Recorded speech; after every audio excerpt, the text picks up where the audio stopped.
देखो, आज नया चैप्टर स्टार्ट होगा। अब ये तो ना आज बच्चे हैं नहीं। चलो कल तक अगर आ जाते हैं तो ठीक है।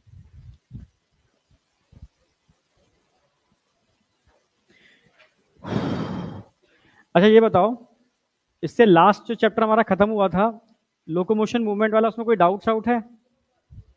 एकदम क्लियर था? ठीक है, क्वेश्चंस अभी तुम्हें नहीं मिले होंगे, वो मैं अब बोलूंगा, कल आज बोलूंगा तो शायद कल तक टाइप कर देंगे वो, ठीक है। अब देखो, जितने बच्चे पीछे बैठे हैं वो आगे आ जाओ, जो खाली पड़ी है सीटें तो आगे ही आ जाओ ना। सीटें खाली हैं तो कोशिश करो आगे आ जाओ, तो मुझे भी थोड़ा इंटरेक्शन करने में सही लगेगा। ठीक है, तो अब चैप्टर जो है न्यूरल कंट्रोल एंड कोऑर्डिनेशन, समझना थोड़ा कंसेप्चुअल है, पर नई वाली एनसीईआरटी ने काफी कुछ डिलीट कर दिया है इसमें। इसमें चैप्टर के लास्ट में रिफ्लेक्स सेक्शन था, याद हो तुम्हें? हटा दिया है इन्होंने। ईयर और आईज थे, सेंसरी ऑर्गन, पूरा हटा दिया है इन्होंने। क्लियर है बिल्कुल? तो ब्रेन तक का इसमें दे रखा है, ब्रेन तक का आपको कवर करना है पूरा अच्छी तरीके से। हार्डली 4 लेक्चर लगेंगे इसके अंदर, हार्डली। ठीक है, यानी आज कल परसों यानी सैटरडे को मैं नया चैप्टर स्टार्ट करूंगा, अगला endocrine system. Endocrine system human physiology का लास्ट लेक्चर है, लास्ट चैप्टर है मतलब। और 4 चैप्टर तुम्हारे हो चुके हैं स्टार्टिंग के। 4 चैप्टर का मैं मतलब 4 चैप्टर बॉटनी में भी हो गए होंगे तुम्हारे। जुलॉजी बॉटनी का कंबाइंड टेस्ट होगा तुम्हारा 200 क्वेश्चन का, ठीक है। अनाउंस कर दिया, अनाउंस किया अभी। हाँ मतलब 200 क्वेश्चन, 200 क्वेश्चन, ठीक है। तो वो ध्यान रखना है, वो आपको करना है। अच्छे क्वेश्चंस होंगे, उसकी ओएमआर हम अलग से बनवा देंगे। और ऐसे ही वो हर 4 के बाद ही होगा वो। क्लियर है? तो वो आप थोड़ा सा अब इस माने रिवाइज कर लोगे आप अच्छे से, है ना। तो स्टार्ट कर रहा हूं मैं। तो आज इस चैप्टर का जो स्टार्टिंग है वो नर्वस टिश्यू से है।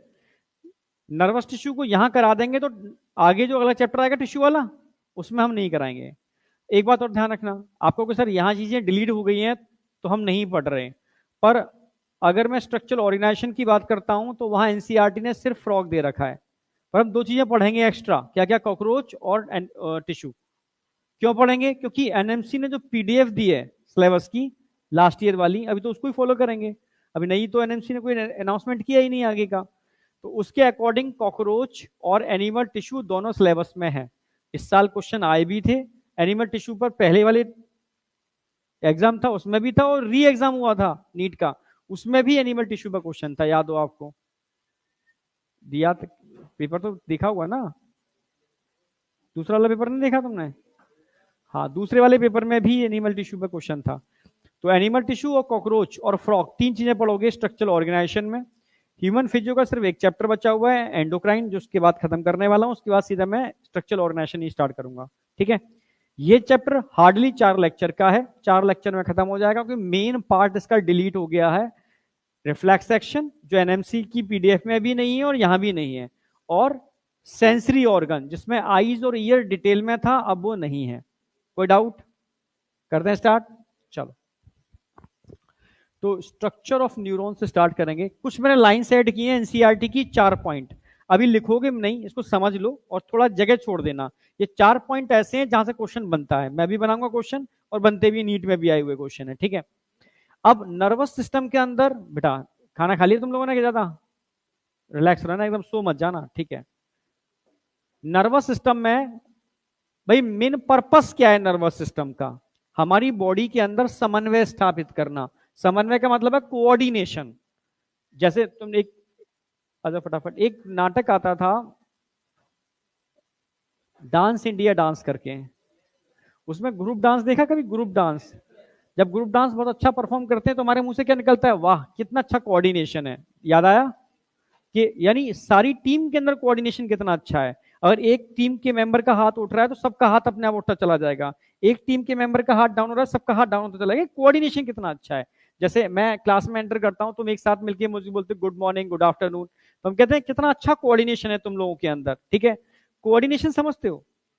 यानी अगर कहीं ग्रुप, आप किसी भी चीज के फंक्शन में इन्वॉल्व हो रहा है और ग्रुप का परफॉर्मेंस मिलकर के एक साथ बड़ा अच्छा परफॉर्म कर रहा है, तो कहते हैं कोऑर्डिनेशन बहुत अच्छा है। जैसे मैं आपको समझा रहा हूं कि कोऑर्डिनेशन बहुत अच्छा है, तो मेरे हाथ भी परफॉर्म कर रहे हैं, मेरी टंग भी परफॉर्म कर रही है, मेरे फेशियल मसल्स भी परफॉर्म कर रहे हैं, ठीक है, और मेरी बॉडी भी उसके अकॉर्डिंग परफॉर्म कर रही है। यानी कहीं ना कहीं एक ही चीज को रिप्रेजेंट करने के लिए सब मिलकर के एक साथ उस चीज को रिप्रेजेंट कर रहे हैं। तो ये क्या है, कोऑर्डिनेशन नहीं हुआ। मेरे फेशियल मसल्स के अंदर, मेरे हाथों के अंदर, मेरी आंखों के अंदर, मेरी टंग के अंदर मिलकर के कोऑर्डिनेशन है, तब मैं उस चीज को रिप्रेजेंट कर पा रहा हूं। आप समझ पा रहे हो ना मेरी बात? तब मैं उस चीज को रिप्रेजेंट कर पा रहा हूं। तो इसमें क्या है, सबके बीच में एक अच्छा सा समन्वय है, कोऑर्डिनेशन है, तब हम उसको रिप्रेजेंट कर पा रहे हैं। तो कोऑर्डिनेशन समझ में आया? तो बॉडी के अंदर जो कोऑर्डिनेशन है वो दो चीजों पर डिपेंड करता है, एक तो नर्वस सिस्टम और एक एंडोक्राइन सिस्टम, ठीक है। न्यूरॉन सिग्नल भेजते हैं ग्लैंड्स के पास, ग्लैंड्स उसके रिस्पॉन्स में हार्मोन्स रिलीज करते हैं।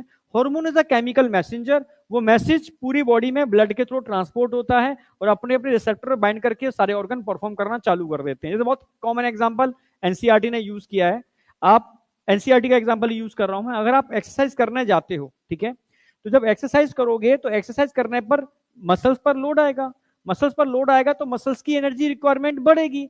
एनर्जी रिक्वायरमेंट को फुलफिल करने के लिए आपको ऑक्सीजन चाहिए और ग्लूकोज चाहिए। ऑक्सीजन लंग्स के थ्रू मिलती है, ग्लूकोज आपका भाई डाइजेस्टिव सिस्टम के थ्रू, लिवर लिवर के थ्रू मिलता है आपको। तो यहां पर क्या होगा, ऑक्सीजन सप्लाई करने के लिए आपका रेट ऑफ ब्रीथिंग बढ़ेगा घटेगा? बढ़ेगा, ठीक है। और यहां पर ब्लड को पंप करने के लिए क्या होगा, हार्ट रेट बढ़ेगी। तो एक्चुअल में काम हो रहा है मसल्स कॉन्ट्रैक्शन, पर इफेक्ट सब जगह आ रहा है। हार्ट के मसल्स पर भी आ रहा है, ठीक है, लंग्स के ऊपर भी आ रहा है, ब्रीथिंग प्रोसेस पर भी आ रहा है, बीपी पर भी आ रहा है। आप समझ रहे हो ना? तो ये सारा काम कोऑर्डिनेशन कौन करा रहा है, हार्मोन ही तो करा रहे हैं, ठीक है भाई। आप जानते हो इमरजेंसी हार्मोन होते हैं एड्रेनलिन, नॉरएड्रेनलिन, पता है ना आपको? जैसे आपने कोई इमरजेंसी कंडीशन देखी सामने कि भाई सामने शेर आ रहा है, कुत्ता दौड़ रहा है तुम्हारे पीछे, तो तुम्हें दौड़ना है, ठीक है। दौड़ने के लिए मसल्स में ताकत चाहिए, ताकत करने के लिए आपको रेट ऑफ ब्रीथिंग बढ़ाना पड़ेगा। आपको रेट ऑफ ब्रीथिंग के संग आपका हार्ट रेट बढ़ जाएगा, सर्कुलेशन बढ़ जाएगा। आप समझ रहे हो ना? आपके मसल्स के अंदर एनर्जी कंजप्शन बढ़ जाएगा। तो ये सारी चीजें एक साथ कैसे हो रही हैं? ये एक साथ इसलिए हो पा रही हैं क्योंकि न्यूरॉन सिग्नल भेज रहे हैं एड्रिनल ग्लैंड के पास, और adrenal gland adrenaline, noradrenaline hormone release कर रहे हैं ब्लड के अंदर, और वो सारे जहां जहां उसके रिसेप्टर्स हैं वहां बाइंड करके उन ऑर्गन की एफिशिएंसी को बढ़ा रहा है। सिंपल सी बात। तो यहां पर सब मिलकर के एक काम कर रहे हैं, उस इमरजेंसी कंडीशन को फेस कर रहे हैं। आप समझ गए ना मेरी बात? तो ये क्या है, एक बहुत बेहतरीन कोऑर्डिनेशन है हमारे बॉडी के ऑर्गन के बीच में, जो दो चीजों की वजह से हो पा रहा है ये कोऑर्डिनेशन। आप बोलोगे नर्वस सिस्टम और एंडोक्राइन सिस्टम। तुम समझ पा रहे हो ना मेरी बात? कि तुम सबके अंदर बहुत अच्छा कोऑर्डिनेशन है, उस कोऑर्डिनेशन के लिए मैनेजमेंट वाली रिस्पॉन्सिबल है, टीचर भी रिस्पॉन्सिबल है, मिलकर के तुम्हारे एक बेहतरीन कोऑर्डिनेशन को मेंटेन कर रहे हैं। तुम समझ पा रहे हो ना? तो बॉडी के सारे ऑर्गन आपस में एक दूसरे के संग कोऑर्डिनेट करते हैं किसी भी काम को करने में जिसमें नर्वस सिस्टम और एंडोक्राइन सिस्टम का इन्वॉल्वमेंट होता है। ये बात समझ में आ रही है? थोड़ी बेसिक सी बात आ रही है ना? इंटीग्रेशन का मतलब होता है जोड़ना, इन सारे ऑर्गन को आपस में इंटीग्रेट कर रहे हैं, ठीक है। तो हमें दो तीन एनसीईआरटी लाइनें पढ़ रहा हूं। Coordination is the process through which two or more organ, ठीक है, interact and complement the function of one another. यानी सारे ऑर्गन एक दूसरे को कॉम्प्लीमेंट, एक दूसरे का कोऑर्डिनेट कर रहे हैं, ठीक है, कॉम्प्लीमेंट कर रहे हैं, आपस में जुड़े हुए हैं, ठीक है। इसके अंदर दो चीजों का इन्वॉल्वमेंट है, एक नर्वस सिस्टम और एक एंडोक्राइन सिस्टम, वो मैं आगे लेके चल रहा हूं। In our body the neural system and endocrine system, कौन कौन? Neural system and endocrine system,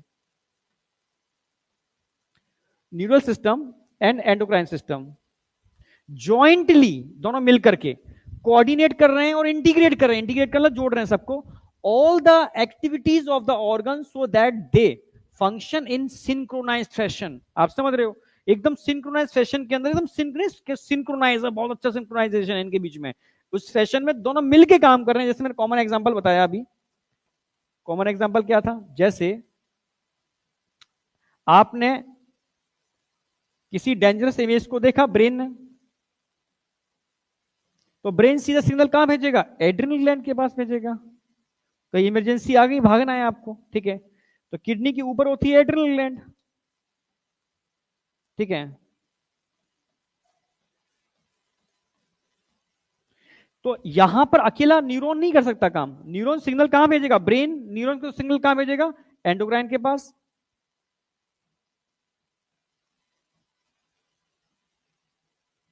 और एंडोक्राइन क्या रिलीज करेगी? एंडोक्राइन बोल गया, एड्रिनल ग्लैंड क्या रिलीज करेगी? एड्रेनलिन, नॉरएड्रेनलिन, जो इमरजेंसी हार्मोन है।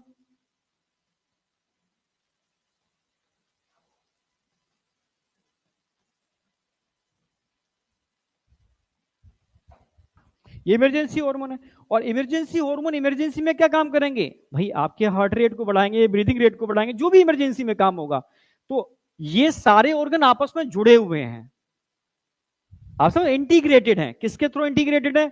न्यूरॉन्स के, नर्वस सिस्टम के थ्रू और एंडोक्राइन सिस्टम के थ्रू। इसमें कोई डाउट है किसी को? ये दो लाइनें क्लियर है ना एकदम? ठीक है।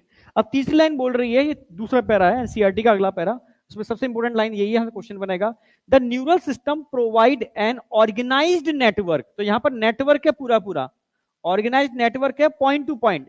पॉइंट टू पॉइंट का मतलब है अगर मैं यहां टच करूंगा तो सिग्नल पूरा का पूरा इसी से रिलेटेड जाएगा। मतलब बॉडी में न्यूरॉन स्पेसिफिक है, ठीक है, ग्लैंड्स के लिए स्पेसिफिक है, बॉडी के अलग अलग पार्ट के लिए स्पेसिफिक है, पॉइंट टू पॉइंट, आप समझना। तो point to point connection for quick coordination, आप समझ रहे हो ना मेरी बात? The endocrine system provide chemical integration through hormone. अब जो एंडोक्राइन सिस्टम है वो केमिकल इंटीग्रेशन, केमिकल इंटीग्रेशन का मतलब है केमिकली एक दूसरे को जुड़े हुए हैं, आप समझ रहे हो?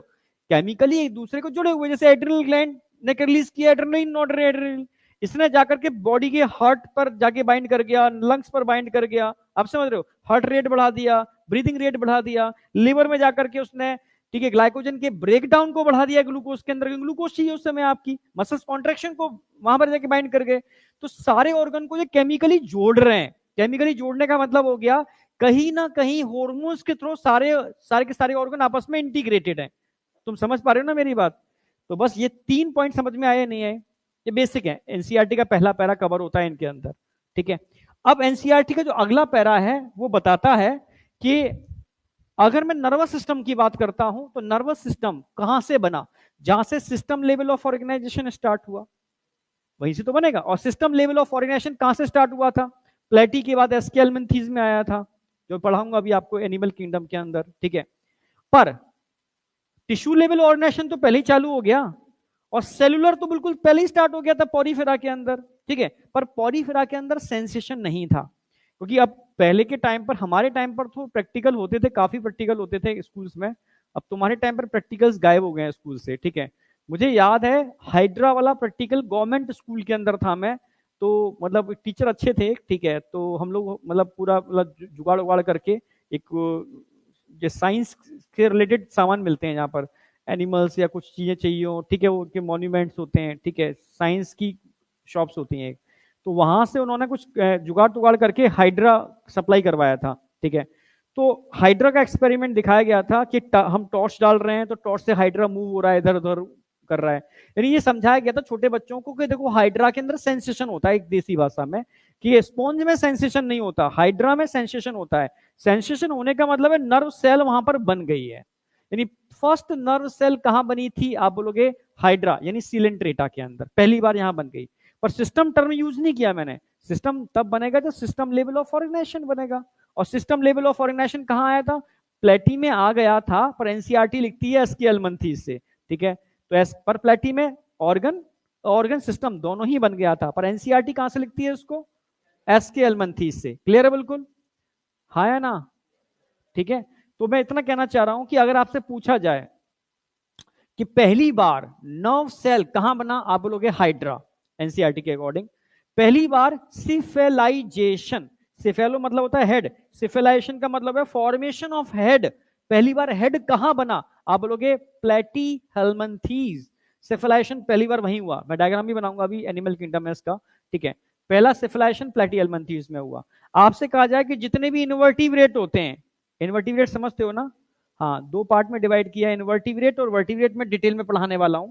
जितने भी इनवर्टिब्रेट होते हैं, सारे इनवर्टिब्रेट में अगर आपसे कहा जाए वेल डेवलप्ड टाइप का नर्वस सिस्टम कहां देखने को मिलता है पूरे इनवर्टिब्रेट में, तो आप बोलोगे इंसेक्टा, स्पेशली कॉकरोच, क्योंकि मैक्सिमम साइंटिस्ट काम कर रहे हैं कॉकरोच के ऊपर। वो कॉकरोच की देखा, कई तो हेड ही अलग कर देते हैं, कई हेड के ऊपर एक चिप लगा देते हैं, उसको हेड से कनेक्ट कर रहे हैं, फिर रिमोट से कंट्रोल कर रहे हैं उसको। तो बहुत सारी चीजें, क्योंकि वहां पर गैंग्लिया भी देखने को मिलते हैं, आप समझ रहे हो, वहां पर नर्व कॉर्ड भी देखने को मिल रही है। स्पाइनल कॉर्ड की बात नहीं कर रहा मैं, स्पाइनल कॉर्ड कहां देखने को मिलेगी? कॉर्डेट्स के अंदर।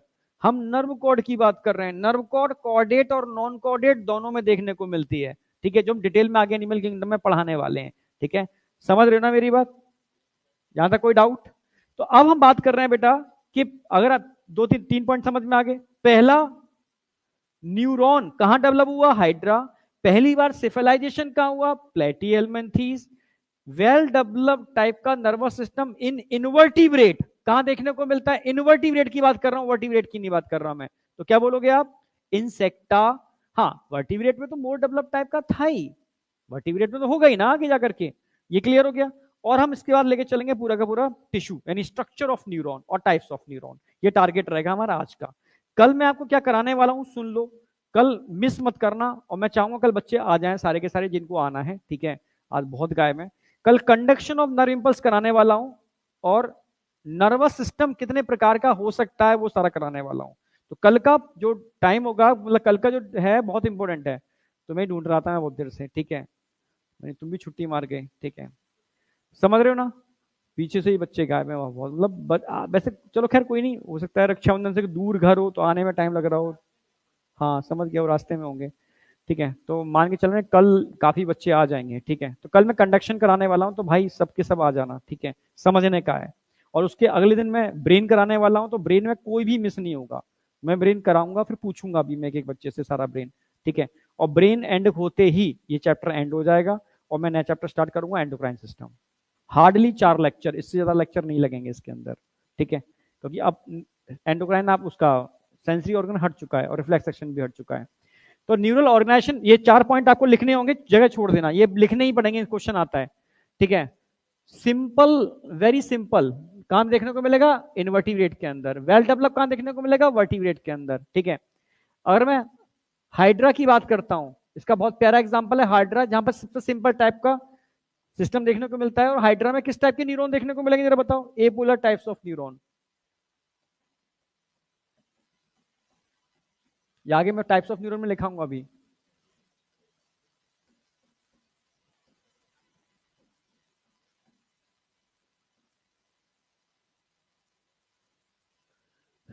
एपोलर टाइप्स ऑफ न्यूरॉन, अच्छा, ठीक है? अब क्या है एपोलर समझाऊंगा आगे, ठीक है? इसके अलावा अगर मैं बेटर ऑर्गेनाइज सिस्टम की बात करूंगा, तो कहां देखने को मिलेगा? इंसेक्टा में, जहां आपको गैंग्लिया देखने को मिलते हैं। सर गैंग्लिया क्या होते हैं? It is a collection of साइटोन,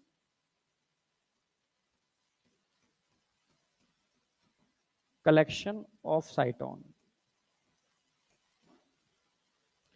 भाई एक्चुअल में एक सिंगल न्यूरॉन थोड़ी ना होता है, यहां पर क्या होता है? न्यूरॉन के बंडल्स होते हैं, गुच्छे होते हैं। अब न्यूरॉन में किस चीज के गुच्छे होंगे? साइटोन के गुच्छे होंगे। भाई पूरी नर्वस सिस्टम है क्या? साइटोन के गुच्छे ही तो है सब जगह, जिनको हम क्या बोलते हैं? गैंग्लिया बोलते हैं। क्या बोलते हैं? Ganglia. Ganglia collection of साइटोन। Clear है बिल्कुल, ठीक है? तो यहां पर कलेक्शन ऑफ साइटोन देखने को मिल रहे हैं आपको, नर्वस टिश्यू भी देखने को मिल रहा है आपको नर्वस सिस्टम में, स्पेशली मैं इंसेक्टा की बात कर रहा हूं, ठीक है? और वर्टिब्रेट में तो वेल डेवलप टाइप का होगा ही। बस 3 पॉइंट इसमें ऐड कर लेना, 4 पॉइंट के अलावा ये आप ऐड कर लो। एक तो first time simple types of neuron, यानी एपोलर टाइप ऑफ न्यूरॉन कहां डेवलप हुआ? सेफलाइजेशन कहां हुआ? नर्वस सिस्टम का ओरिजिन क्या होता है? एक्टोडर्मल। बस 3 पॉइंट ऐड कर लो, ज्यादा कुछ नहीं।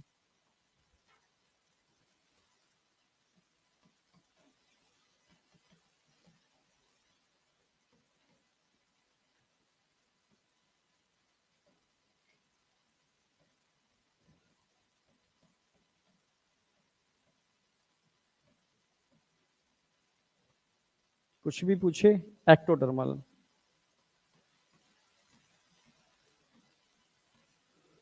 दूसरा क्वेश्चन पूछेगा, फर्स्ट नर्व सेल एपोलर टाइप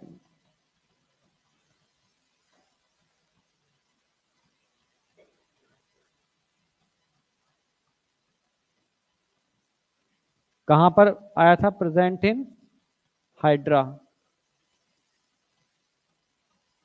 यहां से बन गया था। First time cephalisation,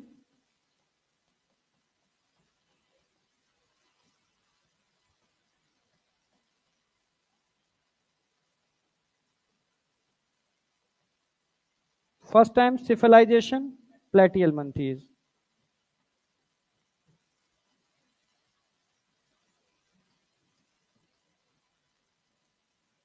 3 point add करो। अब स्टार्ट करते हैं स्ट्रक्चर ऑफ न्यूरॉन। और neuron is a functional and structural unit of nervous system, जबकि न्यूरॉन पूरे नर्वस टिश्यू का लेस देन 50% पार्ट होता है। आप समझ रहे हो? यानी 50% में और क्या आएगा, आप बोलोगे सपोर्टिंग सेल्स आएंगे, ग्लियल सेल्स आएंगे। ठीक है, सोचो ग्लियल सेल मोर देन 50% होते हुए भी वो यूनिट नहीं है। यूनिट कौन है यहां पर?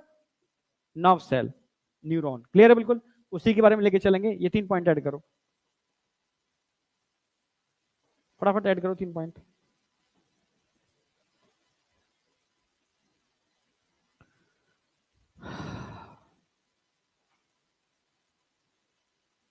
तीन पॉइंट ऐड कर लो बस।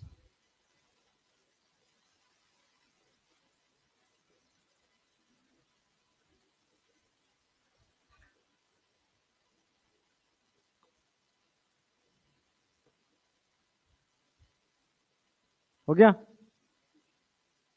आगे बढ़ रहे हैं। अरे अब आ जाओ।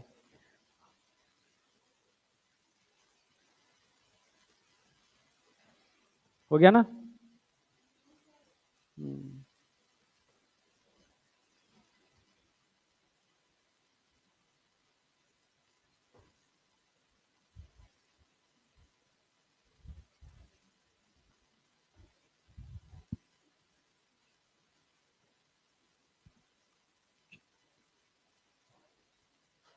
बस 3 पॉइंट ऐड करो, मैं सीधे एनसीईआरटी की एक लाइन कवर हो जाएगी। ठीक है, पर एडिशनल पॉइंट कुछ होंगे वो ऐड कर लेना बस। सही है, बिल्कुल ठीक है। जब स्लिप होती है ना स्टिकी वाली जो होती है, उसको उस पर लिखा करो, ऐसे किताब भी खराब हो जाएगी।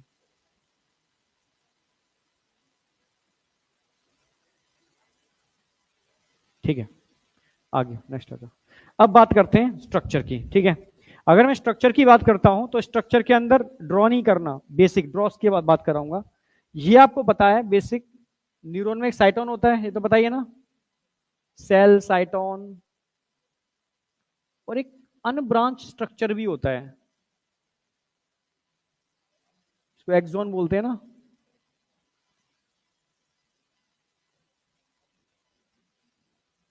इसमें न्यूक्लियस हो गया, और ये ब्रांच पैटर्न होते हैं सारे के सारे, ब्रांच स्ट्रक्चर होते हैं डेंड्राइट्स, ब्रांच स्ट्रक्चर।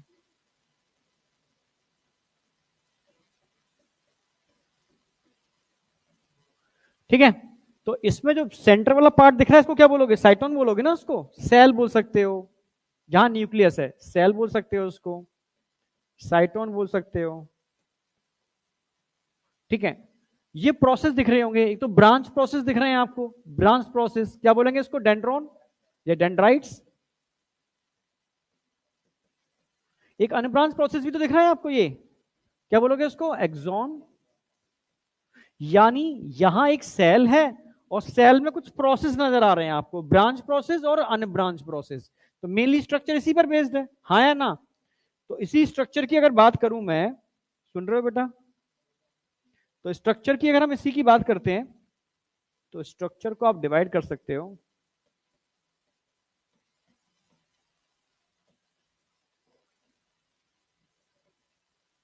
दो पार्ट में। एक तो सेल वाला पार्ट हो गया,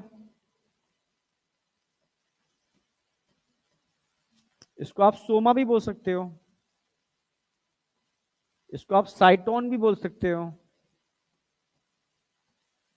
इसको आप पेरी कैरियन, क्वेश्चन आया हुआ है, पेरी कैरियन भी बोल सकते हो। ठीक है, एक न्यूक्लिएटेड सेल की पेरीफ्री पर मिलने वाले प्रोसेस। अब प्रोसेस की बात कर लो, प्रोसेस यहां दो टाइप के दिख रहे होंगे, एक ब्रांच और एक अनब्रांच। ब्रांच्ड भी हैं और अनब्रांच्ड भी हैं। जो ब्रांच प्रोसेस है क्या बोलेंगे इनको? डेंड्राइट से डेंड्रॉन। और जो अनब्रांच है वो क्या बोलेंगे? एक्सॉन। अब क्वेश्चन जो बन सकता है वो ये बनेगा, देखो डेंड्रॉन सिग्नल कहां लेकर के जाते हैं जरा बताओ? सिग्नल हमेशा टूवर्ड्स साइटोन लेकर के जाएंगे। क्लियर बिल्कुल? और axon away from cyton, away from cyton, away from cyton. हमेशा कंडक्शन ऑफ इंपल्स यूनिडायरेक्शनल होगा। कैसा होगा? यूनिडायरेक्शनल। डेंड्रोन से साइटोन, साइटोन से एक्सॉन, फिर वो एक्सॉन दूसरे न्यूरॉन के डेंड्रोन से जुड़ा होगा, वो डेंड्रोन साइटोन, साइटोन से फिर एक्सॉन, फिर वो एक्सॉन अगले न्यूरॉन के डेंड्रोन से जुड़ा होगा। तो always unidirectional, dendron to cyton, cyton to axon, dendron to cyton, cyton to axon, always unidirectional होता है, जो मैं कंडक्शन ऑफ नर्व इंपल्स में कल लिखाने भी वाला हूं। ठीक है, तो अब ध्यान ये रखना है कि सीएन, जैसे साइटोन के पास सिग्नल जो लेकर के आ रहा है मतलब मोटर, जा रहा है मतलब सेंसरी, नहीं नहीं, आ रहा है मतलब आ कहां रहा है, ठीक है, सीएनएस के पास लेकर के आ रहा है, तो उसको हम क्या बोलते थे? सेंसरी। समझना, सिग्नल लेकर के आ रहा है सेंसरी, और सीएनएस से दूर सिग्नल लेके जा रहा है मोटर। याद आ गया?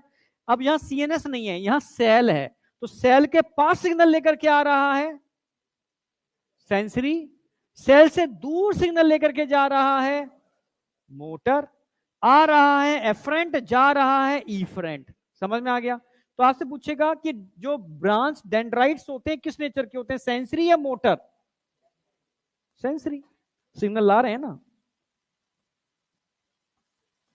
अच्छा, सेंसरी को हम और क्या बोल सकते हैं, एफरेंट या ईफरेंट?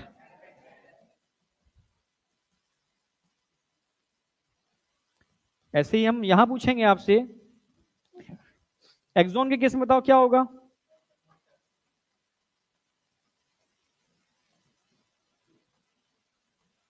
ईफरेंट। लिख लो फटाफट।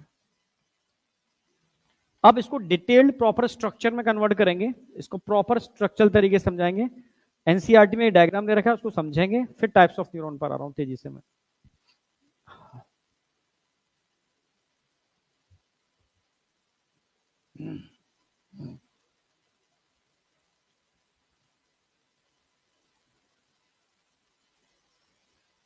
अब फुल पेज हॉरिजॉन्टल प्रॉपर तरीके से स्ट्रक्चर बना लेना। टिश्यू यहीं खत्म हो जाएगा, आगे जो टिश्यू वाला चैप्टर होगा उसमें हम नर्वस टिश्यू नहीं कराएंगे, है ना। रफ रफ बना, इतनी आराम से नहीं, रफ रफ ऐसे ही बस, डिटेल तो हम इसके बाद बनाएंगे।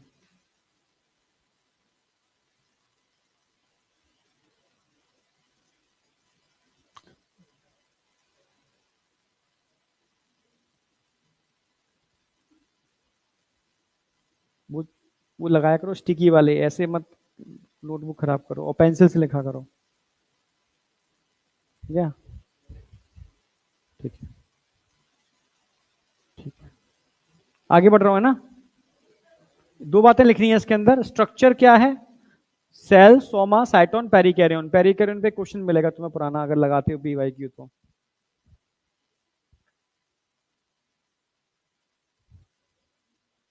Process, branch, unbranch, dendrites, axon.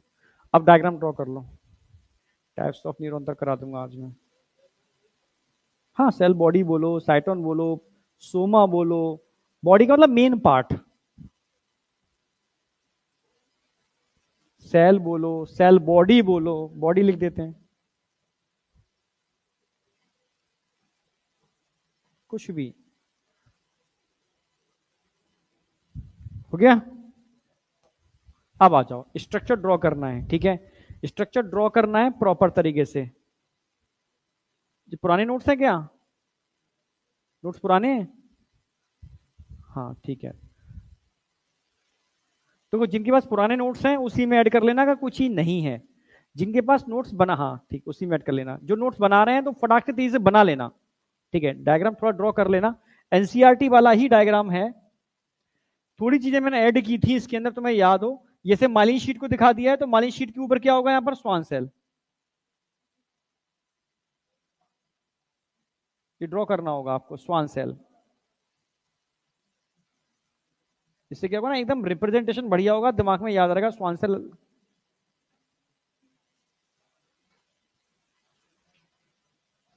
Schwann cell, मालिन शीट का कलर कैसा होता है, मिजल्स ग्रेन्यूल का कलर कैसा होता है, ग्रे। अच्छा, मालिन शीट की भी कवरिंग होती है, जानते हो? क्या बोलते हैं मालिन शीट की कवरिंग को?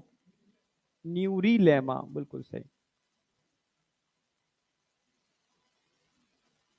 मालिन शीट की कवरिंग होती है न्यूरीलेमा, या स्वान सेल की कवरिंग होती है? Schwann cell. ये एक स्वान सेल दिख रही है, दो दिख रही हैं? बताओ। ये ट्रांसफर सेक्शन है।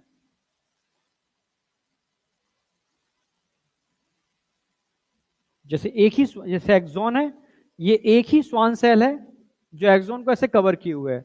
समझना मेरी बात। एक ही स्वान सेल है जो ऐसे उसने एक्सॉन को कवर कर लिया, और बीच में गैप दिख रहा है इसके, देखो एक्सॉन के बीच में। यहां इस गैप को फिल करने के लिए वो एक इंसुलेटेड लेयर सीक्रेट करती है, एक इंसुलेटेड मटेरियल सीक्रेट करती है, जो लिपिड्स हैं, स्पेशली स्फिंगोलिपिड्स होते हैं, ठीक है? जो बायोमोलिक्यूल में हम कराएंगे भी टाइप्स ऑफ लिपिड्स के अंदर, sphingolipids only present in neurons. याद आया ना? ओनली न्यूरॉन्स में होते हैं स्फिंगोलिपिड, और नहीं होते, ठीक है? तो स्वान सेल्स इस तरीके से हैं। पर आप ट्रांसफर सेक्शन कट करोगे ना, तो दो पार्ट दिखेंगे आपको। आप समझ गए ना? हाँ, तो दो पार्ट दिख रहे हैं बट एक ही सेल है। न्यूक्लियस आप एक ही बनाओगे, दो नहीं बनाओगे। ये एक स्वान सेल है पूरी, ये दूसरी स्वान सेल है, ये तीसरी स्वान सेल है, ये चौथी स्वान सेल है, ये पांचवी स्वान सेल है। यानी एक एक्सॉन से पांच स्वान सेल आके अटैच हो गई हैं। ये पूरी स्वान सेल ने रैप कर दिया है, और नीचे व्हाइट कलर की एक शीट बन रही है, क्या बोलेंगे इसको? Myelin sheath. स्वान सेल इसने क्या बनाया? माइलिन शीट बनाई है। ये क्या है? Myelin sheath.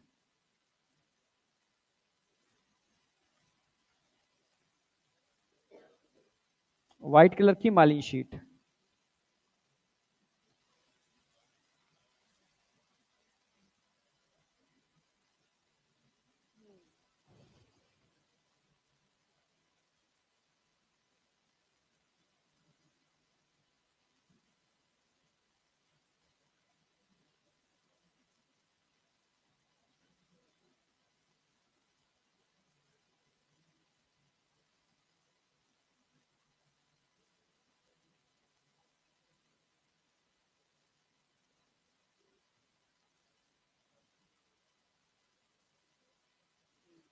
ठीक है, वापस आते हैं। जरा बताओ, यहाँ छोटे छोटे ग्रेन्यूल्स होते हैं, नेजल्स ग्रेन्यूल्स, साइटोन में तो होते ही हैं, पर क्या डेंड्रोन में भी होते हैं? यस, ये ग्रेन्यूल्स डेंड्रोन में भी होते हैं।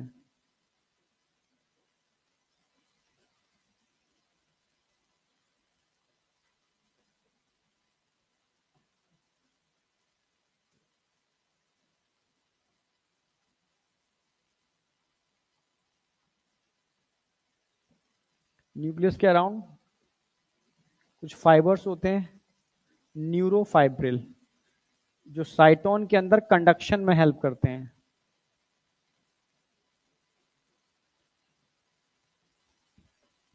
बस ये डायग्राम ड्रॉ करना है। अब जो न्यूरीलेमा है, वो नोट्स ऑफ रेनवियर को भी कवर करती है, ध्यान रख, नोट्स ऑफ रेनवियर को भी कवर कर लेती है।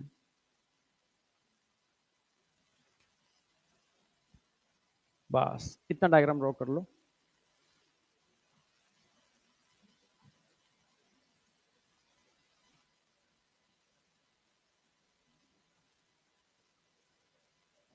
डेंड्राइट्स,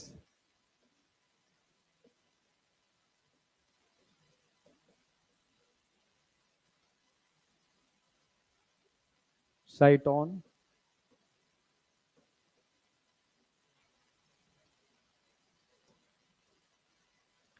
न्यूरोफाइब्रिल,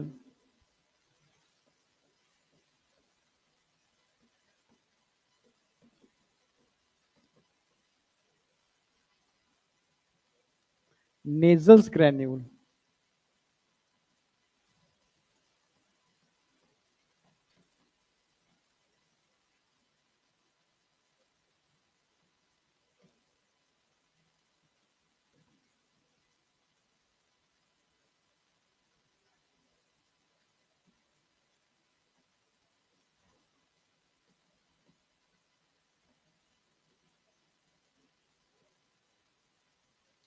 ये नेक ऑफ एक्सॉन, एक्सॉन हिल ऑक।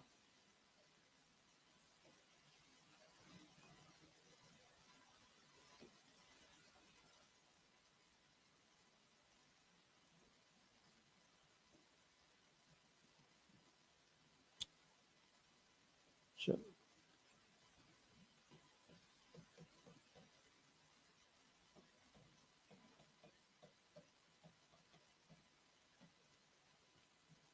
अब आ जाओ इधर, ठीक है।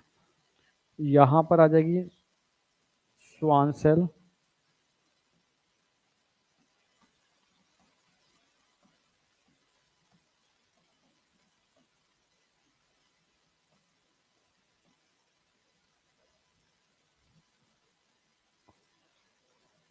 मालिन शीट,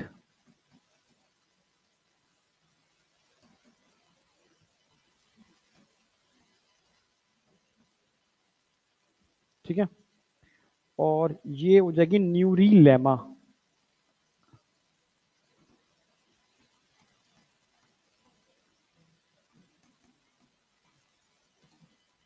एक होती है एक्सोलेमा और एक होती है न्यूरी लेमा, ध्यान रखना। न्यूरी लेमा, और यहां दिखा देंगे हम एक्सोलेमा।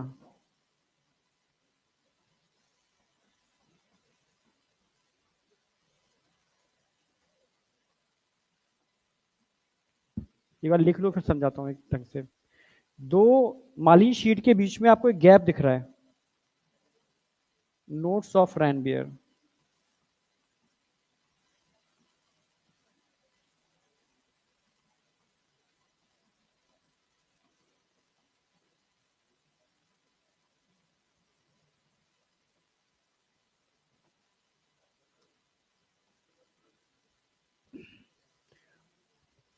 मालिन शीट का कलर कैसा होगा? व्हाइट। जबकि नेजल ग्रेन्यूल कलर कैसा होगा? ग्रे।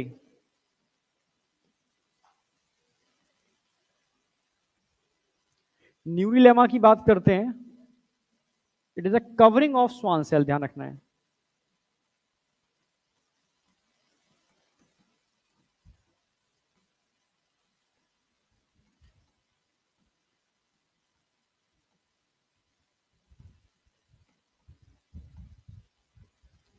स्वान सेल की कवरिंग है, वही वहीं होगी जहां स्वान सेल होंगे।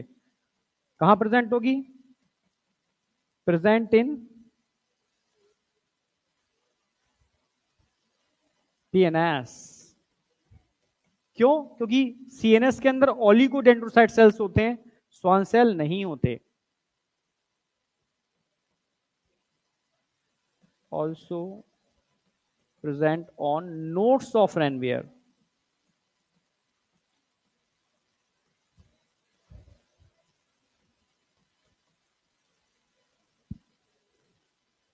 अब नोट्स ऑफ रैनबियर पे क्वेश्चन आया हुआ है, इसकी डेफिनेशन क्या है? Nodes of Ranvier, it is a non myelinated area between two myelin sheath. Non myelinated area between two myelin sheath. ये मोबाइल क्या कर रहा है बेटा हाथ में?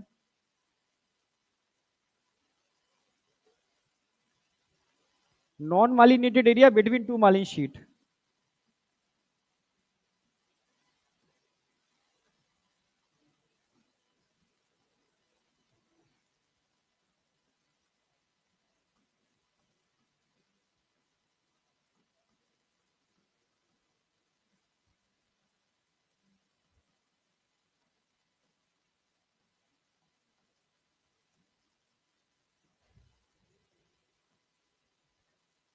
Axolemma, covering of axon.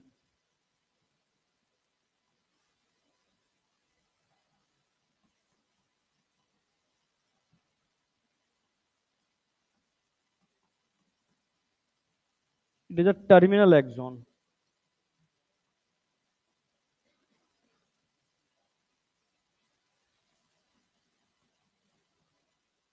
और टर्मिनल एक्सोन में नहीं होते हैं न्यूरो, ये मैं आगे डिटेल में समझाने वाला हूं।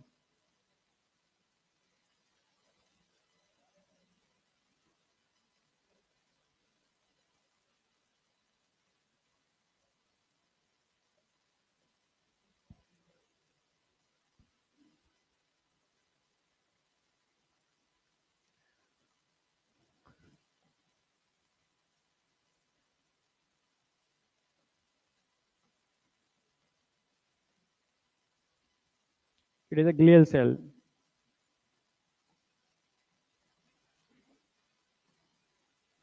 कहां प्रेजेंट होंगे? प्रेजेंट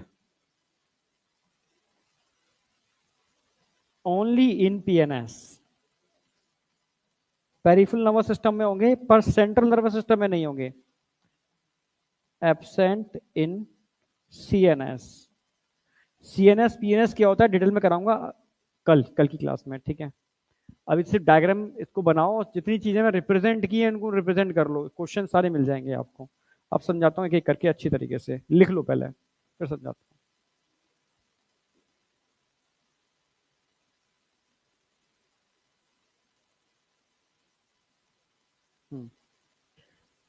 नोट करो,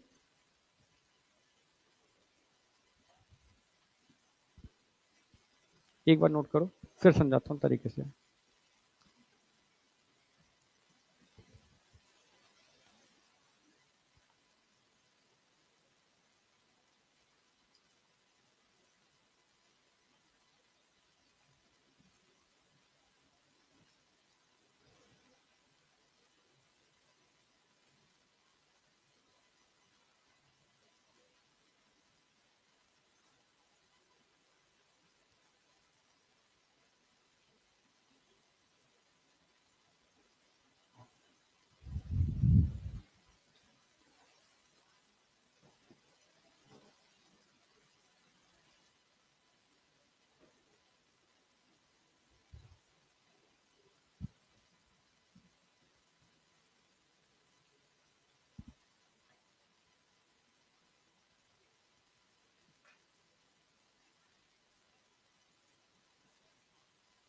हो गया?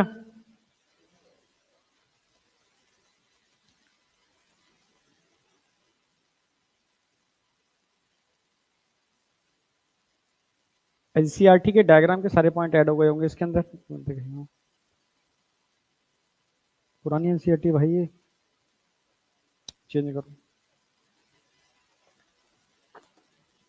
चेंज करो उसको, है ना।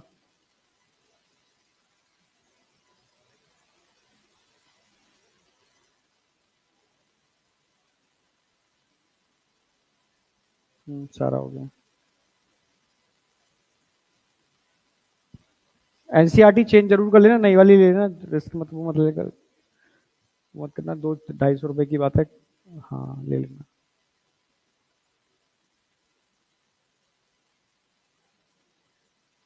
हो गया?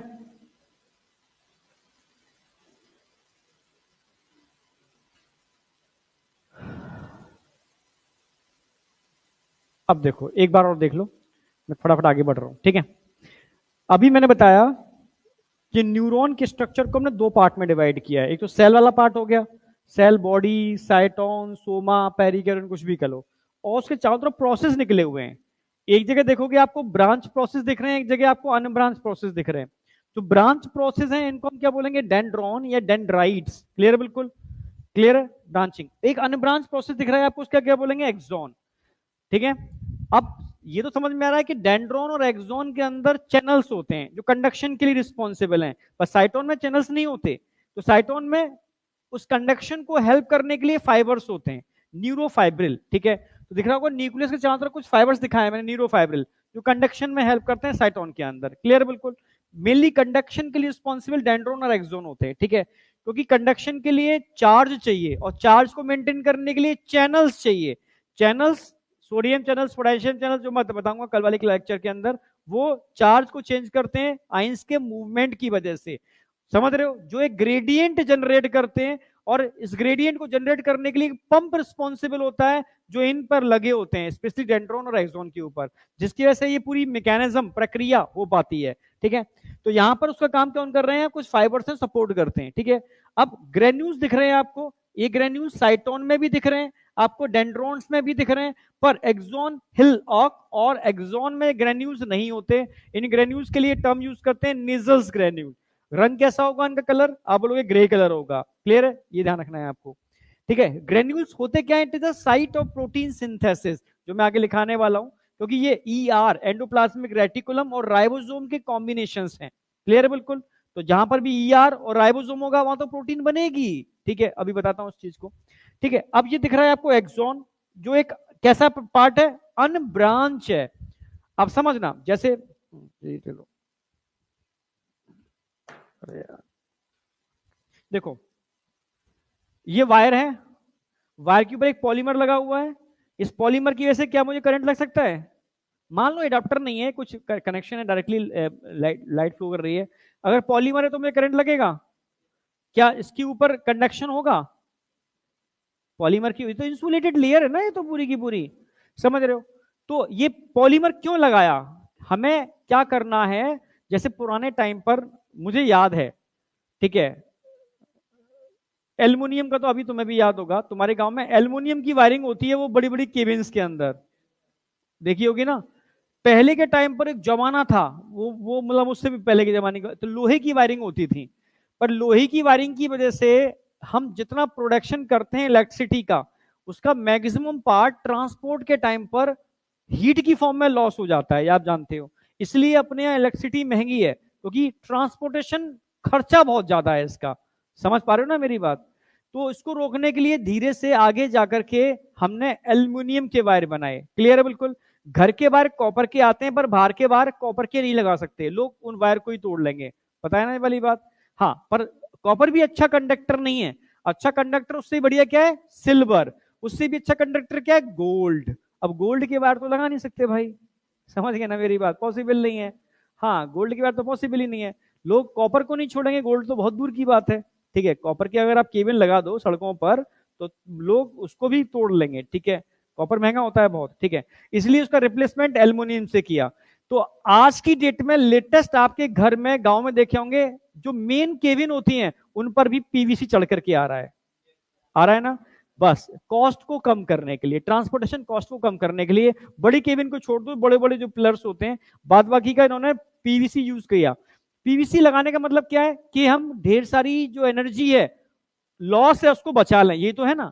यानी इवोल्यूशन के टाइम पर हमारे अंदर भी कुछ ऐसा ही हुआ है। अब समझ, मैं इवोल्यूशन से कनेक्ट कर रहा हूं, जितने भी इनवर्टिब्रेट होते हैं उनमें जो न्यूरॉन्स होते हैं ना, उनमें इंसुलेटेड लेयर नहीं होती।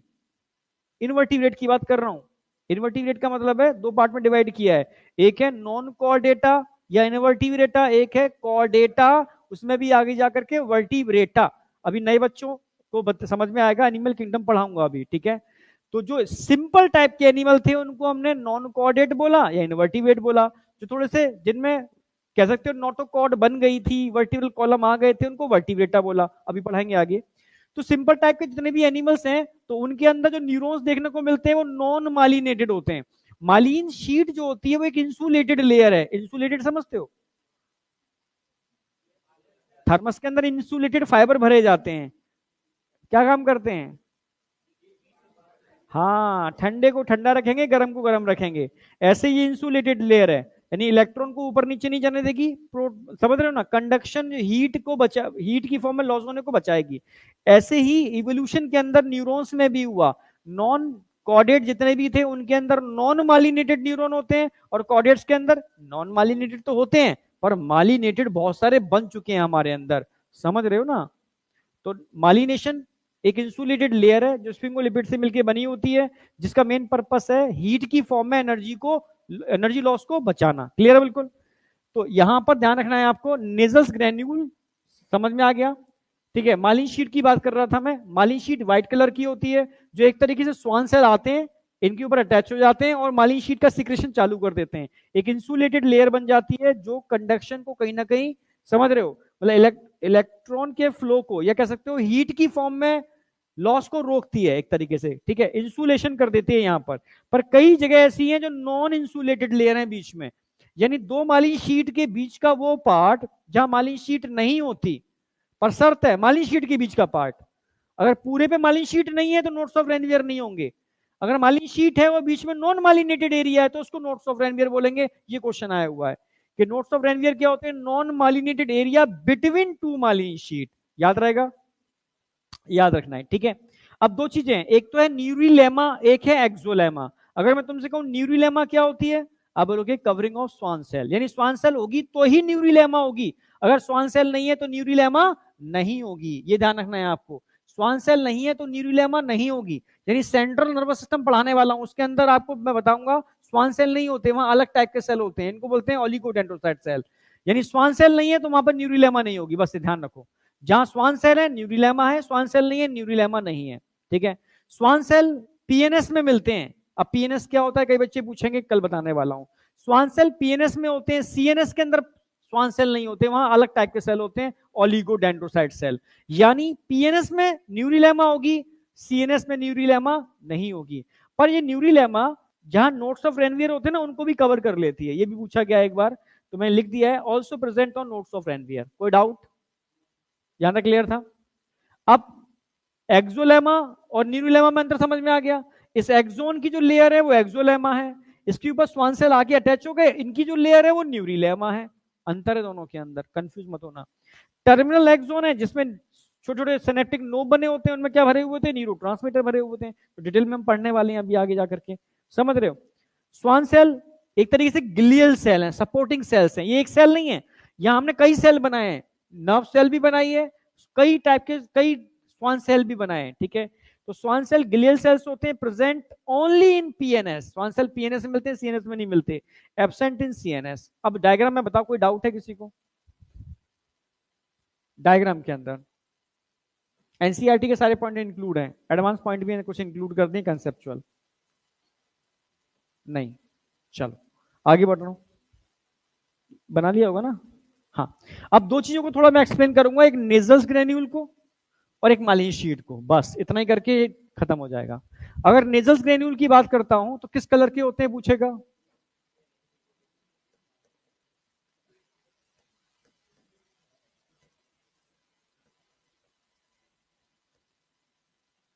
ग्रे कलर के होते हैं, बिल्कुल सही।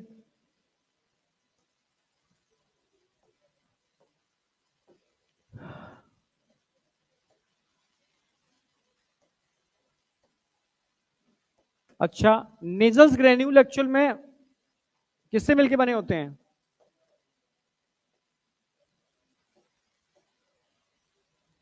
दो चीज ध्यान रखनी है, एक तो ईआर एंडोप्लाज्मिक रेटिकुलम, दूसरा अरे बोलो राइबो।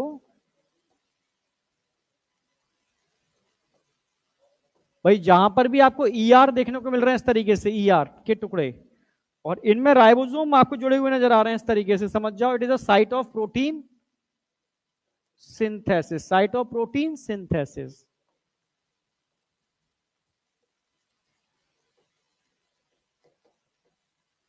साइट ऑफ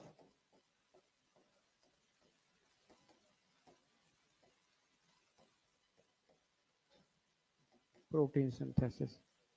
अच्छा, एक क्वेश्चन और मिलेगा आपको कहीं ना कहीं, कहां मिलते हैं कहां नहीं मिलते हैं, ये ग्रेन्यूल्स कहां पर होते हैं और कहां नहीं होते हैं।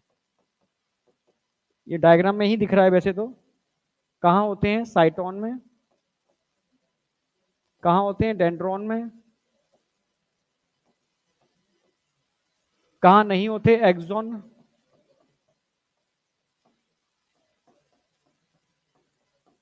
और कहां नहीं होते? एक्सोन में। ये कॉमन क्वेश्चन है, पुराने वाले क्वेश्चन मिल जाएंगे करोगे तो, इसलिए पॉइंट्स ऐड कर दिए हैं। ठीक है, तो इस तरीके से ग्रेन्यूल्स होंगे जो इन दो के मिलने से बनते हैं, इसलिए साइट ऑफ प्रोटीन सिंथेसिस, जहां प्रोटीन का फॉर्मेशन होता है। कोई डाउट? यहां तक एकदम क्लियर है? हाँ, it is a neck of axon, it is the most sensitive part of axon. ठीक है, जब कंडक्शन पढ़ाऊंगा, ये वो जगह है जहां से इंपल्स जनरेट होती है, समझ रहे हो, या ऐसे कह सकते हो ये वो जगह है जहां पर वो पोटेंशियल जनरेट होता है जो पूरे एक्सोन के अंदर इंपल्स को लेकर के जाएगा। आगे बढ़ रहे हैं, हेडिंग लिखो फटाफट, मालिन शीट। हाँ बेटा, नोट कर रहे हो? हेडिंग लिखो फटाफट, मालिन शीट। लास्ट,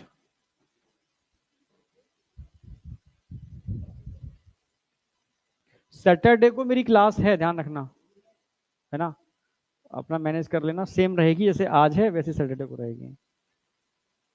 और नया चैप्टर स्टार्ट करा दूंगा मैं, endocrine system.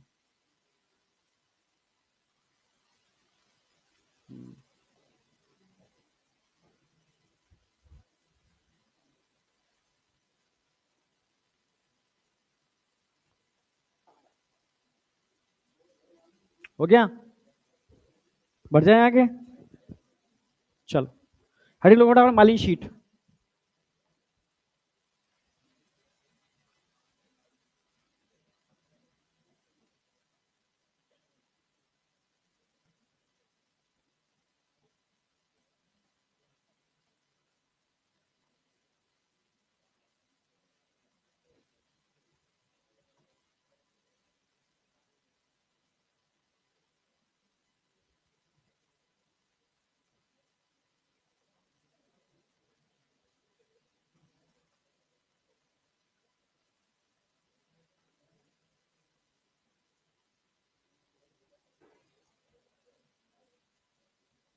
CNS central nervous system, PNS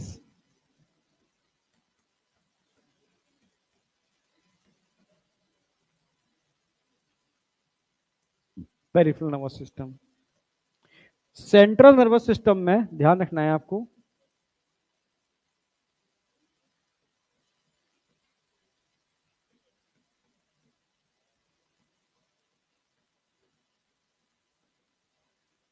mostly neurons are myelinated.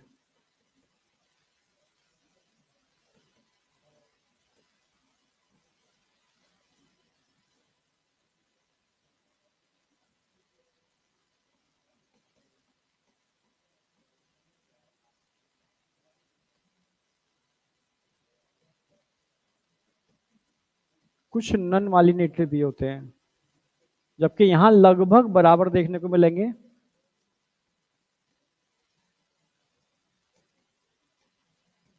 Myelinated भी होंगे प्लस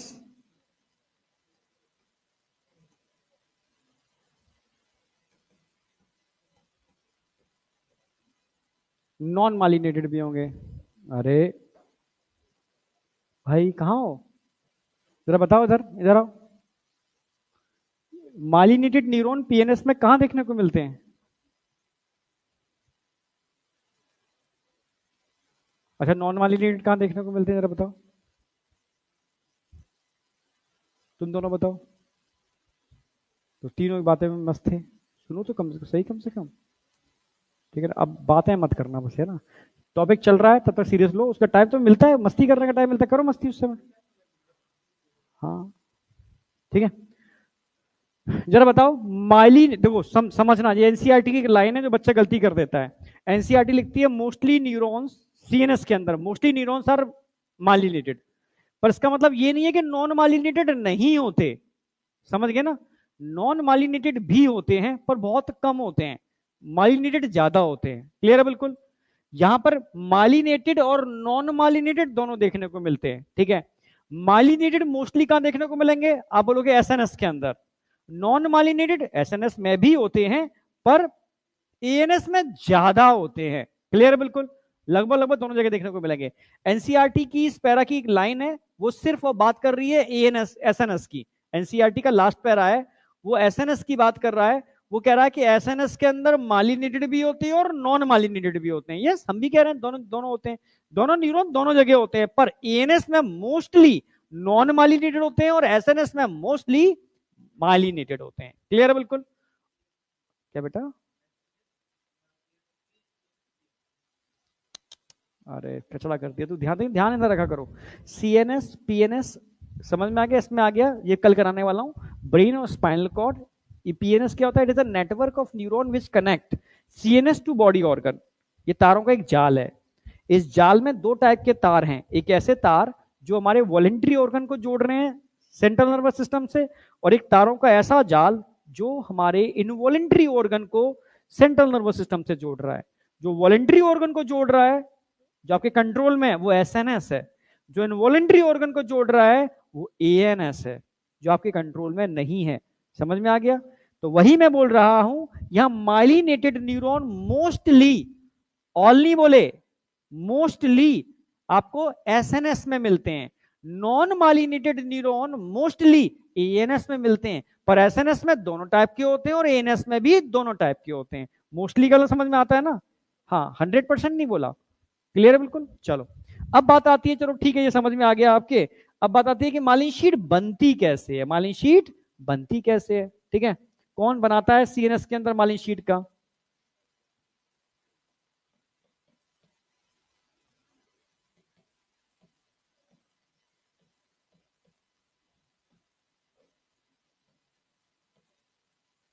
ये आप जानते हो, यहां ये बहुत बार पूछा गया है। ऑलिगो डेंड्रोसाइट्स, जबकि यहां कौन बनाएगा?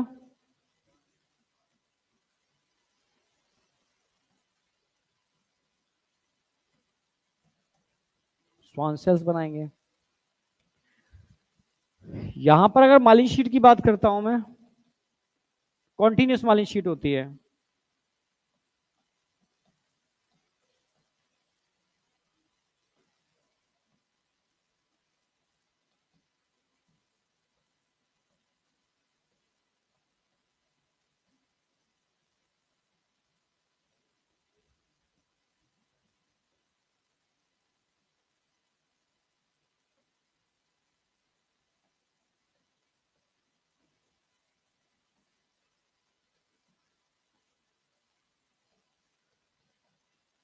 डायग्राम में और समझाऊंगा उसको। यह डिसकॉन्टिन्यूस मालिन शीट होती है।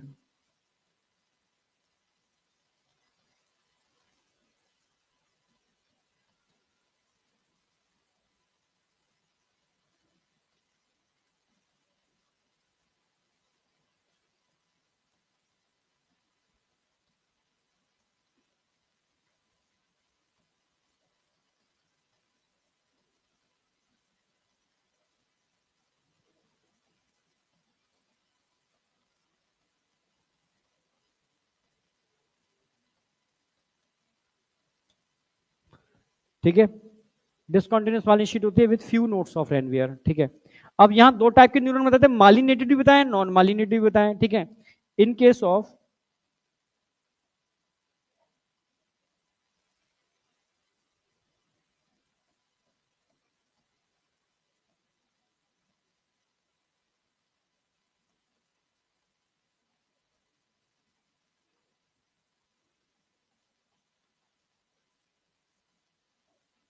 In case of non myelinated neuron, ध्यान रखना है आपको,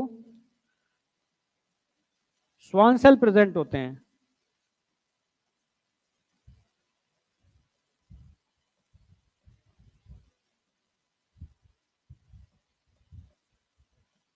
पर नोट्स ऑफ रेनवियर एब्सेंट होते हैं।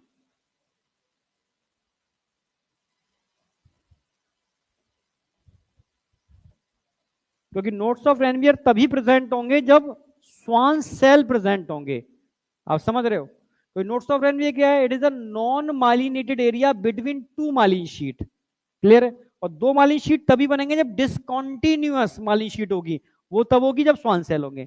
तो स्वान सेल नहीं है तो नोट्स ऑफ रेनवियर नहीं होंगे। सॉरी, मालिन शीट नहीं है तो नोट्स ऑफ रेनवियर नहीं होंगे। स्वान सेल तो है ना? नहीं समझ में आया? स्वान सेल हैं पर मालिन शीट नहीं है यहां पर। और नोट्स ऑफ रेनवियर क्या होता है? It is a non myelinated area between two myelin sheath. यहां स्वान सेल मालिन शीट नहीं बना रहे हैं पर नहीं बना रहे। डायग्राम में भी समझ में और अच्छे से आएगा, इस पॉइंट को लिखो, समझने वाला पॉइंट है थोड़ा सा। नहीं बना रहे, तभी तो मैंने कहा अभी हमारे पास ऑप्शन है और इवॉल्व होने का। और इवॉल्व समझ रहे हो? इवोल्यूशन तो समझते हो ना? क्रमबद्ध तरीके से विकास हो रहा है, ये इवोल्यूशन ही तो है। हम इतने बन चुके हैं, इतने एडवांस हो चुके हैं। मतलब अगर मैं थोड़ा बैकग्राउंड में जाता हूं तो हमारे पूर्वज इतने एडवांस नहीं थे ना। और पीछे जाओ, इन्वर्टिब्रेट में और एडवांस नहीं थे, सिंपल ही तो थे। तो ये एडवांसनेस बढ़ रही है, मतलब कहीं ना कहीं हमारे न्यूरॉन मालिनेटेड होते जा रहे हैं। मालिन शीट बढ़ती जाएगी तो कंडक्शन स्पीड बढ़ती जाएगी ना। तो हमारे अंदर मालिनेटेड और नॉन मालिनेटेड दोनों टाइप के, पर नॉन मालिनेटेड न्यूरॉन के अंदर स्वान सेल प्रेजेंट है। अभी उन्होंने मालिन शीट नहीं बनाई, स्पेशली मैं बात कर रहा हूं एएनएस की। फ्यूचर में हो सकता है, भविष्य में वो मालिन शीट बना दे, हम और एडवांस हो जाएं, अगर हम सुधर गए तो। ठीक है, क्योंकि हम खुद ही अपने को खत्म कर रहे हैं ना, बर्बाद कर रहे हैं। ठीक है, बताया भी था मैंने बच्चों को नीचे अभी। पूरे वर्ल्ड में, दुनिया के अंदर, इंडिया इस समय आज की डेट में 2024 के अंदर ठीक है, कैंसर का हॉट स्पॉट बन गया है। 25 पीक पर होगा, ये मैं नहीं बोला, WHO बोल रहा है, ठीक है, 25 पीक पर होगा कैंसर। एक तरीके से मानो कोई हवा चल रही है ना, जैसे कोरोना फैल रहा है, इस तरीके से फैलने वाला है, ठीक है। कोई इसका इलाज नहीं है, रियलिटी बताऊं, कोई इलाज नहीं है, ठीक है। थोड़ा बहुत सर्वाइवलिटी बढ़ाई जा रही है, कुछ भी नहीं। एक्चुअल में सब बेवकूफ बनाया जा रहा है, ठीक है।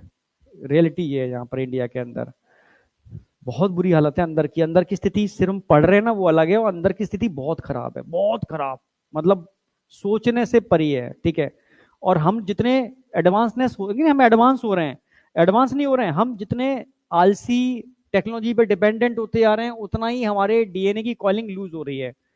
और डीएनए की कॉलिंग जितनी लूज होगी, उतनी म्यूटेशन की प्रोबेबिलिटी बढ़ेगी। और म्यूटाजन कहां से आएंगे? हम खुद म्यूटाजन क्रिएट कर रहे हैं, ठीक है। अभी मेरी बात हुई थी एक किसान से, ठीक है, वो कह रहे हैं कि भाई कैंसर क्यों ना हो, क्योंकि वो गोभी की खेती करते हैं। गोभी तो समझते हो ना, तुम में से कई लोगों के घर में गोभी की खेती देखी होगी तुमने, ठीक है। तो जो जानते हैं वो क्या होता है, तुम जानता है कैसे होती है, तू बता चल। हाँ, ये नहीं पूछ रहा हूँ गोभी कैसी होती है, मैं ये पूछ रहा हूँ गोभी की खेती कैसे होती है भाई, खेती कैसे होती है। वो बोल रहा है व्हाइट कलर की होती है। मैं भी यहीं क्या हूँ भाई, इतना जानता हूँ गोभी कैसी होती है। चलो मैं बता रहा हूँ, ठीक है। गोभी सबको पता है, ठीक है। गोभी के लिए पहले वो बनाई जाती है, मेल्ड टाइप की कहते हैं इसको, मशीनों से। उसमें होल किए जाते हैं जगह जगह। उसको बनाने से पहले पहले उस मिट्टी के अंदर बहुत सारे केमिकल डाले जाते हैं। इसको हिंदी में खरपतवार को नाश करने वाले, यानी कह सकते हो नहीं नहीं, इंसेक्टिसाइडल नहीं, ठीक है, हर्बीसाइडल, ठीक है। हर्बीसाइडल्स होते हैं, यानी जो क्रॉप आप ग्रो करना चाहते हो उसके अलावा कुछ फालतू की जंगली क्रॉप आ जाती है ना, वो आपकी क्रॉप के ग्रोथ को रोक देती हैं, ठीक है। तो आपको अगर कल्टीवेशन ज्यादा चाहिए तो क्या करना होगा, केमिकल डालने पड़ेंगे जिससे वो ग्रो ना करें, ठीक है। वो पॉइजन है सारे के सारे, मिट्टी में भर दिए जाते हैं डट के पॉइजन, ठीक है। फिर जब गोभी लगाई जाती है तो आप चाहते हो गोभी की प्रोडक्टिविटी अच्छी हो, उस पर कीड़ा ना खाए, और कीड़ा गोभी को खाए तो कीड़ा मर जाए। समझ रहे हो ना? साइज तो एक अलग बात है, अभी तो कीड़े मारने की बात कर रहा हूं। अगर उस कीड़े ने गोभी को खाया तो तड़प तड़प के मर जाएगा, जिसको हम खाने वाले हैं फ्यूचर में। समझ रहे हो ना मेरी बात? तो उसके अंदर वो केमिकल डाला जाता है जिससे उसकी ग्रोथ अच्छी हो, क्योंकि उसमें कीड़े ना लगे तो ग्रोथ अच्छी हो जाएगी। फिर बाद में जब गोभी लगा दी जाती है तो स्प्रे किया जाता है। उसने बताया, मैं डर गया बहुत ज्यादा, ठीक है। फिर मैंने बहुत सारे लोगों से बात की, उनके हाँ रियलिटी में यही चल रहा है। फिर उन गोभी को जब पानी दिया जाता है ना, तो पानी देने के लिए वो मेड़ बनाई जाती है, ऐसे ऐसे ऐसे ऐसे। उसमें पानी ऐसे बहता हुआ आता है और खेतों में जाता है। जैसे तुम्हारे बोतल चढ़ाई जाती है ना ड्रिप, ऐसे ही वहां पर उन मेड़ों के ऊपर जगह जगह प्लांट लकड़ियां लगा दी जाती हैं, उसमें ड्रिप चढ़ाई जाती है, ठीक है। ड्रिप कहाँ चढ़ रही है? ड्रिप बूंद बूंद गिर रही है उस पानी के अंदर। वो पानी धीरे धीरे सप्लाई कर रहा है। वो पॉइजन है, बहुत खतरनाक पॉइजन। वो पॉइजन सिर्फ एक ही काम करता है, कीड़े ना लग जाए इसके अंदर। कीड़े को मारने की खतरनाक दवा हाई कॉन्सेंट्रेशन में होती है, तो एक बूंद ही काफी होती है, सोचो। तो फिर जब गोभी उगाती है, फिर उसमें और स्प्रे किए जाते हैं, तो इनडायरेक्टली इतना पॉइजन भर जाता है उसमें, इतना पॉइजन भर जाता है, तो क्यों ना कैंसर हो। आप समझ रहे हो? इसके अलावा यार, मैं ये तो एक एग्जांपल बता रहा हूँ। आलू तो सभी खाते हो। अब जिन लोगों के यहाँ आलू होता है वो बता देंगे कितना खतरनाक तरीके से आलू हो रहा है आज की डेट में। कितने बार? हर 5वें दिन दवा, दवा नहीं है वो, पॉइजन है वो, ठीक है। बहुत खतरनाक पॉइजन, जिसको इंसान ने गलती से खा लिया तो मर जाएगा हाई क्वांटिटी के अंदर, ठीक है। वो हाईली कार्सिनोजेनिक है। ये तो मैं एक एग्जांपल ऐसी बोल दी है, आलू और गोभी मैंने ऐसे बोल दी है, ठीक है। फ्रूट्स को पकाने के लिए खतरनाक पॉइजन, वो नेचुरल वाले खत्म हो गए, एथेफोन एथेफोन खत्म हो चुके, ठीक है। फ्रूट्स सड़ ना जाए, चमक बनी रहे, तो उसके ऊपर जो कोटिंग की जा रही है, खतरनाक पॉइजन। मैं क्या बताऊं, अब तुम दूध लेते हो, दूध के अंदर पॉइजन जो तुम बाहर का आ रहे हो। अभी अभी कुछ दिनों पहले न्यूज सुनी होगी आपने, पूरी दुनिया के अंदर मिल्क की जो प्रोडक्टिविटी है नेचुरली 2% है। 98% तो आप जहर खा रहे हो, पी रहे हो। एक्चुअली है ही नहीं, कहां से आ रहा है ये नया इतना सारा? 98%, 2% ओरिजिनल है, 98% नकली है। तो कोई कह रहा है कि मैं ओरिजिनल ले रहा हूं, मतलब किसी पे विश्वास करके, तो वो ओरिजिनल नहीं ले रहा। आगे आने वाले टाइम के अंदर नहीं, गांव के अंदर स्थिति खराब ज्यादा हो रही है, लोग रिवर्ट होंगे, लोग वापस, मतलब रिवर्स होगा, जिंदा रहना है तो रिवर्स करना पड़ेगा, पर वो गांव तब तक बर्बाद हो चुके होंगे। ठीक है, इंसान मतलब बहुत बुरी स्थिति हो रही है, मतलब अगर सुधर गया इंसान तो इवोल्यूशन होगा, या इवोल्यूशन तब होगा जब फिर से खत्म होगा, फिर से कुछ चीज नहीं चालू होंगी, पता नहीं क्या होगा। पर इंडिया में बहुत खराब है स्थिति, बहुत खराब है, बहुत खराब है। वही सेम सेम वही प्रोडक्ट आप यहां से ले लो, उसी कंपनी का आप यूएस से ले लो, वहां क्वालिटी अलग होगी, यहां क्वालिटी अलग होगी। ठीक है, समझ लो, एक मैं क्या बताऊं, एक इम्यूनोथेरेपी का एक इंजेक्शन है, निवेल्यूमैब। ठीक है, इंडिया के अंदर वही लगा जा रहा है इम्यूनोथेरेपी के अंदर आज की डेट में, जो उसकी कीमत शायद 2.5 से 3 लाख रुपए होती है, हर 15 दिन में एक बार लगता है। ठीक है, लगभग 6 लाख रुपए एक महीने का उस इंजेक्शन का खर्चा आता है। हाँ, ठीक है, कैंसर के केस में वही लेटेस्ट थेरेपी चल रही है, इम्यूनोथेरेपी। अब अभी जब मैंने पता किया तब मुझे मालूम पड़ा इंडिया में तो वो ट्रायल पर है, यूएस में तो भी ट्रायल चल रहे हैं, इंडिया में ट्रायल पर, इंडिया के अंदर बिना ट्रायल के इंसानों को लगाया जा रहा है, बिना ट्रायल के वही चल रहा है, चाहे वेदांता हो, चाहे बड़े से बड़े हॉस्पिटल चले जाओ, सरकारी हॉस्पिटल वो यूज ही नहीं करते हैं। ठीक है, डर से लग रहा है, उसके ट्रायल हो रहे हैं, वो खुद ही इतना खतरनाक इंजेक्शन है, बहुत बुरी है, बहुत अंदर की हालत इतनी गंदी है, बहुत ज्यादा, बहुत खतरनाक हालत है। समझ रहे हो, मैं तभी तो तुमसे इसलिए कह रहा हूं कि तुम अच्छे बन जाना, बस यही है। बेच लो, किडनी बेचो, मतलब ये है कि मजाक नहीं कर रहा, मैं रियलिटी बता रहा हूं, बहुत जरूरत है सही लोगों की, नहीं तो ये खराब है, बहुत खराब हो रही है। चलो, ये इसमें कोई डाउट है? अब इसी चीज को मैं डायग्रामेटिकली समझाना चाह रहा हूं, 1 मिनट समझना, ड्रॉ करना पड़ेगा डायग्राम, साथ साथ कर लो तेजी से। देखो, अगर मैं बात करता हूं सीएनएस के अंदर न्यूरॉन कैसे होते हैं, ये सेंट्रल नर्वस सिस्टम की बात कर रहा हूं, ये मैं मालिनेटेड न्यूरॉन की बात कर रहा हूं पीएनएस के अंदर, ये मैं नॉन मालिनेटेड न्यूरॉन की बात कर रहा हूं पीएनएस के अंदर, समझना, अब तीनों में अंतर समझ में आ जाएगा। मालिन शीट की मैं बात कर रहा हूं, यहां पर मालिन शीट, समझना, ये मालिन शीट है।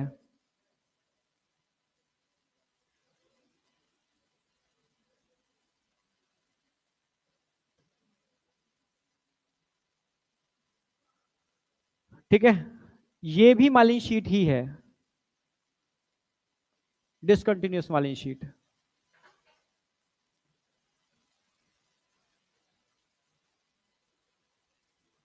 ये भी मालिन शीट है, डिसकंटिन्यूअस मालिन शीट।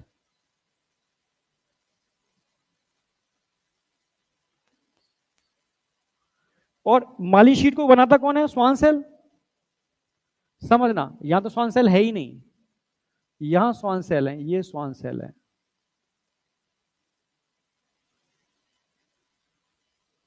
जिस मालिन शीट को सीक्रेट कर रही है। पर यहां एक अलग टाइप की सेल है, जो स्वान सेल तो नहीं है, इसको क्या बोलेंगे? ओलिगोडेंड्रोसाइट सेल, जो स्टार शेप में होती है, और एक बार में एक न्यूरॉन को नहीं, एक बार में सेवरल न्यूरॉन को मालिनेट कर सकती हैं, क्योंकि इनकी बहुत सारी भुजाएं होती है, बहुत सारी आर्म्स होती हैं, ये दिख रही है आपको? तो ये जैसे मानो ये है, ये माली शीट ये बना रही है, इसका ट्रांसफर सेक्शन है ना, तो इसको पूरी को रैप किए हुए है, ऐसे इसकी ये कुछ अलग न्यूरॉन को मालिनेट करेगी, ये अलग को करेगी, ये अलग को करेगी, समझ रहे हो ना मेरी बात? ये एक बार में सेवरल न्यूरॉन्स को मालिनेट कर सकती हैं ओलिगोडेंड्रोसाइट सेल, पर कई स्वान सेल मिलकर के एक न्यूरॉन को मालिनेट कर पाती है। आप समझ रहे हो, जो काम कई मिलकर के एक कर रहे हैं, वो एक अकेला कई काम कर रहा है, तो अंतर है इनके अंदर। ठीक है, समझ पा रहे हो या नहीं? तो ये क्या है? Oligodendrocyte cell.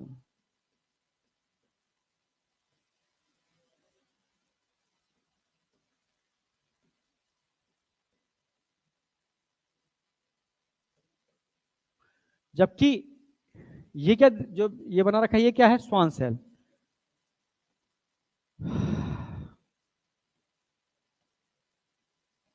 Schwann sales.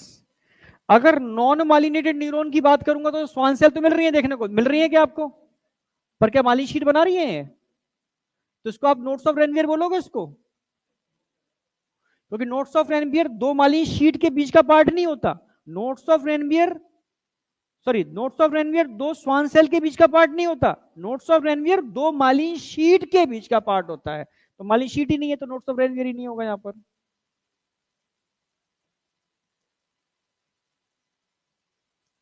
समझना।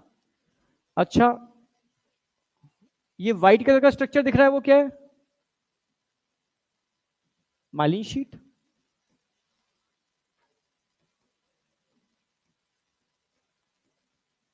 अच्छा, ये बताओ कंडक्शन जहां पर पॉलीमर नहीं है वहीं तो होगा। अरे हाँ या ना? तो पॉलीमर ध्यान से देखो कहां नहीं है। देखो यहां पॉलीमर नहीं लगा तो यहां कंडक्शन होगा, यहां कंडक्शन होगा, यहां कंडक्शन होगा, यहां कंडक्शन होगा। बाहर पॉजिटिव अंदर नेगेटिव, बाहर पॉजिटिव अंदर नेगेटिव। ठीक है, यहां कंडक्शन होगा भाई, जहां पर इंसुलेटेड लेयर नहीं है वहां कंडक्शन होगा।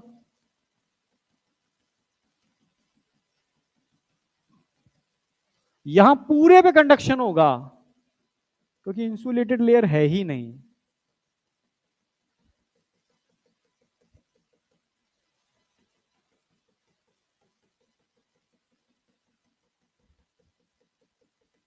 समझ गए?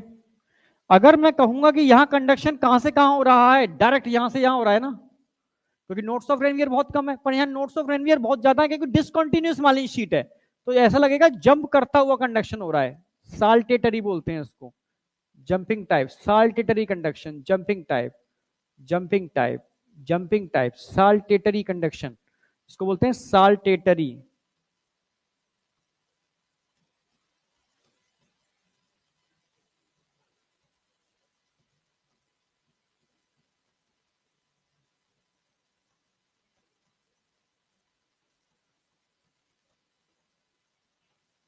Jumping type conduction. अब तुमसे कहूं कि बेटा मुझे यहां से वहां जाना है, तो एक तरीका क्या है, मैं यहां से जंप लगा के सीधे यहां पहुंच रहा हूं। टाइम नोट कर लिया तुमने?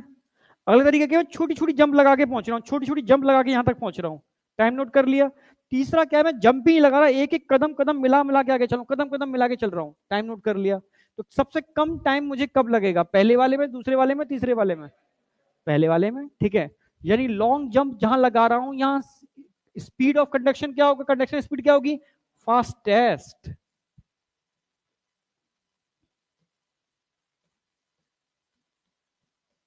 कंडक्शन स्पीड की बात करूं अगर मैं, कैसी होगी यहां पर, फास्टेस्ट होगी, सबसे तेज यहीं पर ही होगी। वो डायग्राम से समझ में आ रहा है आपको?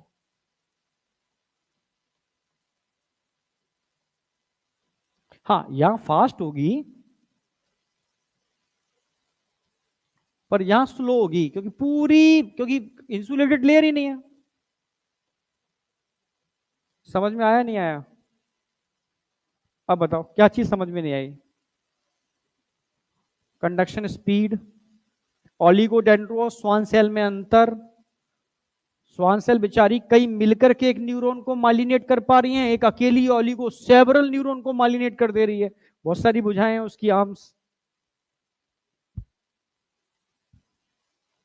एक क्वेश्चन आया था, तुम ही बताओगे, तीन डायग्राम तो ये बने हुए थे उसमें जो ऊपर बने हुए हैं, एक डायग्राम और ड्रॉ कर दे रहा हूं मैं। मान लो एक डायग्राम और दिखा दे रहा हूं मैं, ये है।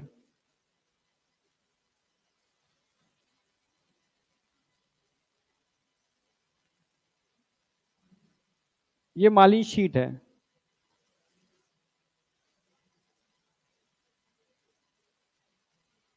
इसमें नोट्स ऑफ रेनवियर है ही नहीं।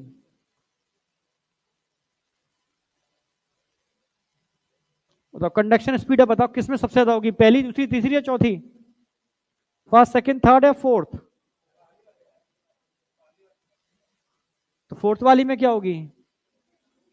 बिल्कुल, कंडक्शन यहां पर होगी ही नहीं, क्योंकि कंडक्शन के लिए नोट्स ऑफ रेनवियर का होना बहुत जरूरी था। नोट्स ऑफ रेनवियर ही नहीं है, जगह ही नहीं है जहां पर चार्ज चेंज हो पाए, इंपल्स जनरेट हो पाए, तो कंडक्शन उसमें होगा ही नहीं। क्लियर है बिल्कुल? ये क्वेश्चन आया हुआ था, चार डायग्राम बने हुए थे उसमें, और मिलेगा भी तुम्हें कहीं ना कहीं जब क्वेश्चन लगाओगे तो। हाँ फिर से बोल। न्यूरॉन यूनिसेलुलर होता है, ठीक है। हाँ एक ही सेल है, पर अगर उस न्यूरॉन को मालिनेट करना हो तो ग्लियल सेल उसके पास आती हैं, उससे अटैच होती हैं, तब उसको मालिनेट करती हैं। जैसे सेंट्रल नर्वस सिस्टम में एक ही ग्लियल सेल आई ओलिगो, उसने मालिनेट कर दिया। टीएनएस में कई स्वान सेल आकर के एक न्यूरॉन को मालिनेट कर रहे हैं। न्यूरॉन तो एक ही है ना, और जहां पर मालिन शीट ही नहीं है तो वहां तो कोई सेल है ही नहीं, उसके पास अकेला न्यूरॉन है।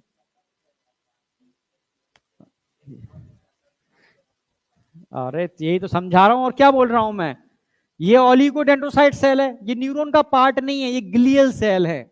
स्वान सेल न्यूरॉन का पार्ट नहीं है, ये ग्लियल सेल है। कहां गया, समझ गए ना मेरी बात। ठीक है, ये स्वान सेल न्यूरॉन का पार्ट नहीं, ग्लियल सेल है। आप समझ रहे हो। अब यहां पर स्वान सेल तो लगे हुए हैं पर मालिन शीट नहीं बना रहे। समझ रहे हो। न्यूरॉन तो क्या होता है, न्यूरॉन में तीन चीजें होती हैं, एक डेंड्रॉन, साइटोन और एक्सॉन। और एक्सॉन को मालिनेट करना है तो उसमें दूसरी सेल आके वहां पर जुड़ जाती हैं, उनके पास रहती हैं, उनके आसपास रहती हैं। नहीं नहीं, न्यूरॉन का पार्ट कैसे, न्यूरॉन का पार्ट तो मैंने पहले ही स्टार्टिंग में कराया ना मैंने, न्यूरॉन के स्ट्रक्चर के अंदर। अब बताओ कोई डाउट पीछे। बस अब लास्ट में एक छोटा सा बचा हुआ है, टाइप्स ऑफ न्यूरॉन। ठीक है, उसके बाद छुट्टी कर देंगे। जरा सा है वो, तो कुछ है नहीं उसके अंदर। टाइप्स ऑफ न्यूरॉन, क्योंकि आपको पता है चार पांच टाइप के न्यूरॉन होते हैं, एपोलर, यूनिपोलर, बाइपोलर, मल्टीपोलर और स्यूडो यूनिपोलर। बस थोड़ा सा लिख लो, खत्म। फिर कल से मैं स्टार्ट करूंगा टाइप्स ऑफ नर्वस सिस्टम और कंडक्शन ऑफ नर्व इंपल्स, समझने का है थोड़ा सा, है ना। लिख लो उसको, तो बस लिखना है, कुछ है नहीं इसमें। Number one apolar, number two unipolar, number three bipolar, number four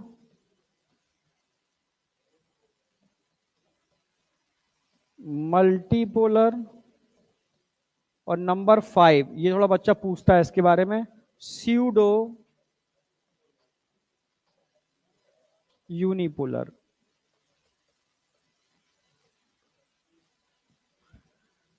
एपोलर मतलब समझते हो, एपोलर का मतलब कोई पोलरिटी है ही नहीं इसके पास, हाथ पैर सर है ही नहीं। तुम जब सुनते नहीं हो तो बेटा, अब पूछता हूं क्वेश्चन।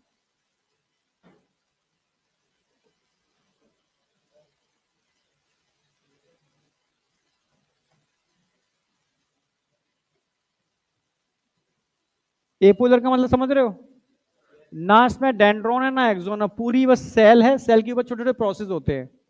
ना इनको डेंड्रोन बोल सकते हो ना एक्सोन, ये एपोलर है। यूनिपोलर का मतलब है इसमें डेंड्रोन तो नहीं है पर एक एक्सोन इसके अंदर होता है, समझना मेरी बात। बाइपोलर का मतलब है एक तो उसमें ब्रांच स्ट्रक्चर देखने को मिल रहा है, यानी डेंड्रोन है, और एक क्या देखने को मिल रहा है इसके अंदर, एक्सोन देखने को मिल रहा है, ये क्या हो गया बाइपोलर। मल्टीपोलर का डायग्राम है जो तुमने बनाए हैं, अभी डायग्राम बनाया था ना मैंने, कई तो इसमें क्या होंगे डेंड्रोन, एक क्या होगा इसके अंदर एक्सोन। अब सूडो यूनिपोलर थोड़ा अलग टाइप का है, इसमें एक तो सेल होगी, समझना। अब इस सेल के अंदर ऐसा लगेगा यूनिपोलरिटी है, पर एक्चुअल में यूनिपोलरिटी नहीं है।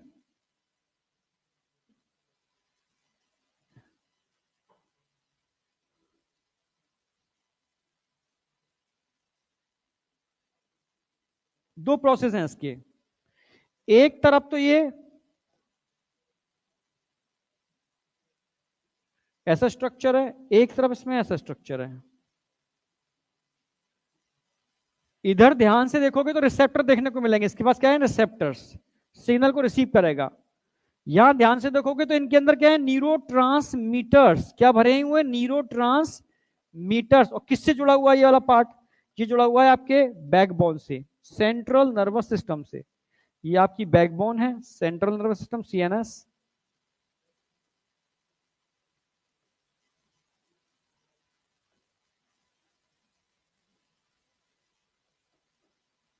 ये स्पाइनल कॉर्ड यहां जुड़े हुए हैं, ठीक है। यहां से न्यूरो ट्रांसमीटर निकलते हैं, क्या निकलते हैं? न्यूरो ट्रांसमीटर रिलीज होते हैं, समझना। यहां रिसेप्टर, यहां न्यूरो ट्रांसमीटर,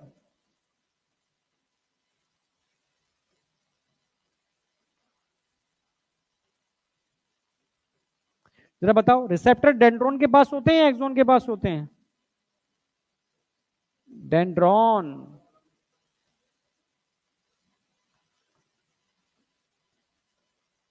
अच्छा, न्यूरोट्रांसमीटर किसके पास होते हैं? एक्सॉन। एक्चुअल में लग रहा है यूनिपोलर, पर इसका एक पार्ट तो डेंड्रोन की तरह बिहेव कर रहा है, एक पार्ट एक्सोन की तरह बिहेव कर रहा है, समझ रहे हो? क्योंकि तो ये स्पाइनल कॉर्ड के अंदर न्यूरोट्रांसमीटर रिलीज कर रहे हैं ये सिग्नल को लाने के लिए, यानी पूरी बॉडी से रिसीव करके सिग्नल ब्रेन के पास पहुंचा रहे हैं स्पाइनल कॉर्ड के थ्रू।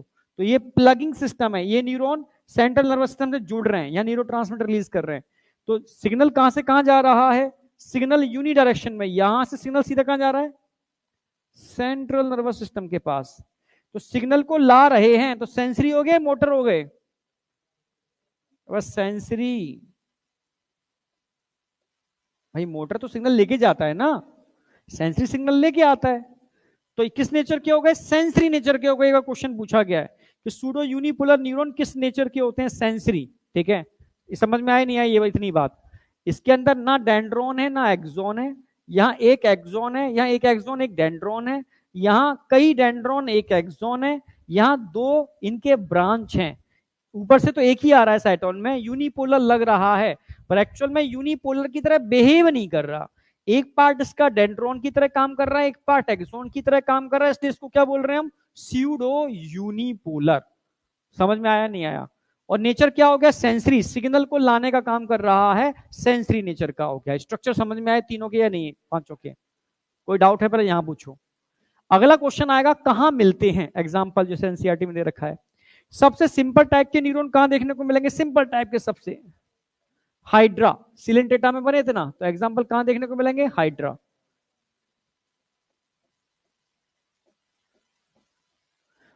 भाई ये कहां देखने को मिलेंगे जरा बताओ? यूनिपोलर। जब एम्ब्रियो बन रहा होता है ना, तो स्टार्टिंग में न्यूरॉन ऐसे ही होते हैं, अर्ली एम्ब्रियो।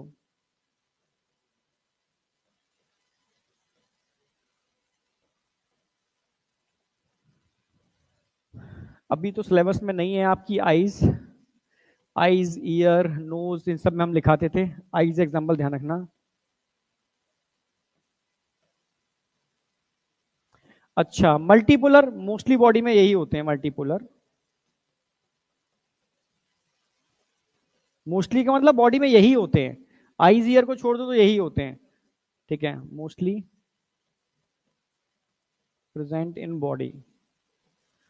अब सूडो यूनिपोलर का एक ही एग्जांपल है, हमारी रीढ़ की हड्डी होती है ना, बैकबोन, तो बैकबोन का डायग्राम पहले तो दिखाते थे एनसीईआरटी पुरानी वाली में, नई में नहीं है। तो उसमें क्या होता था, डॉर्सल और वेंट्रल साइड पे न्यूरॉन होते थे, गैंग्लिया, कलेक्शन ऑफ न्यूरॉन। जैसे डायग्रामेटिकली एक बार दिखाऊं तो मैं ऐसे दिखा सकता हूं, ये आपकी बैकबोन है, अरे यार स्ट्रक्चर कुछ ऐसा था स्पाइनल कॉर्ड का,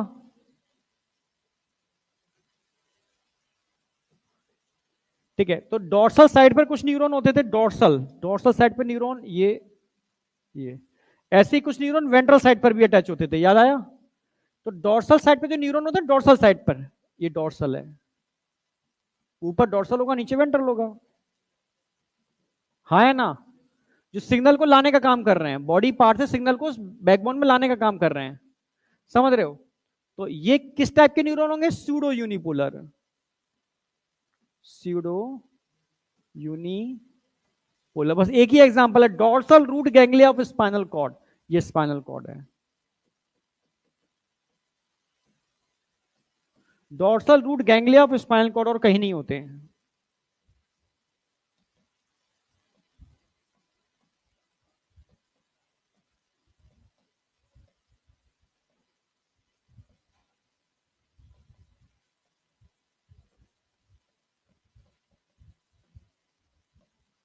अब मुझे बताओ यहां तक कोई डाउट है? पूछ लो पहले मुझे, फिर मैं छोड़ता हूं तुम्हें। हाँ,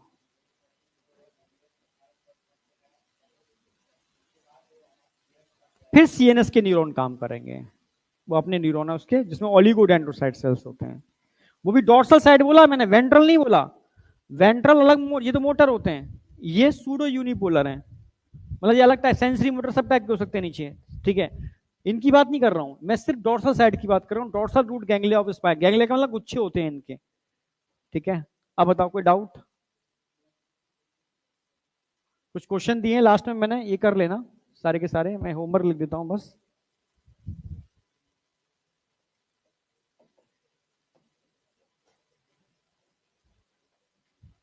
ठीक है, कल मिस मत करना, ठीक है। कल सबको आना है टाइमली, क्योंकि कल इंपॉर्टेंट टॉपिक है, कल समझने वाला टॉपिक है थोड़ा सा, ठीक है।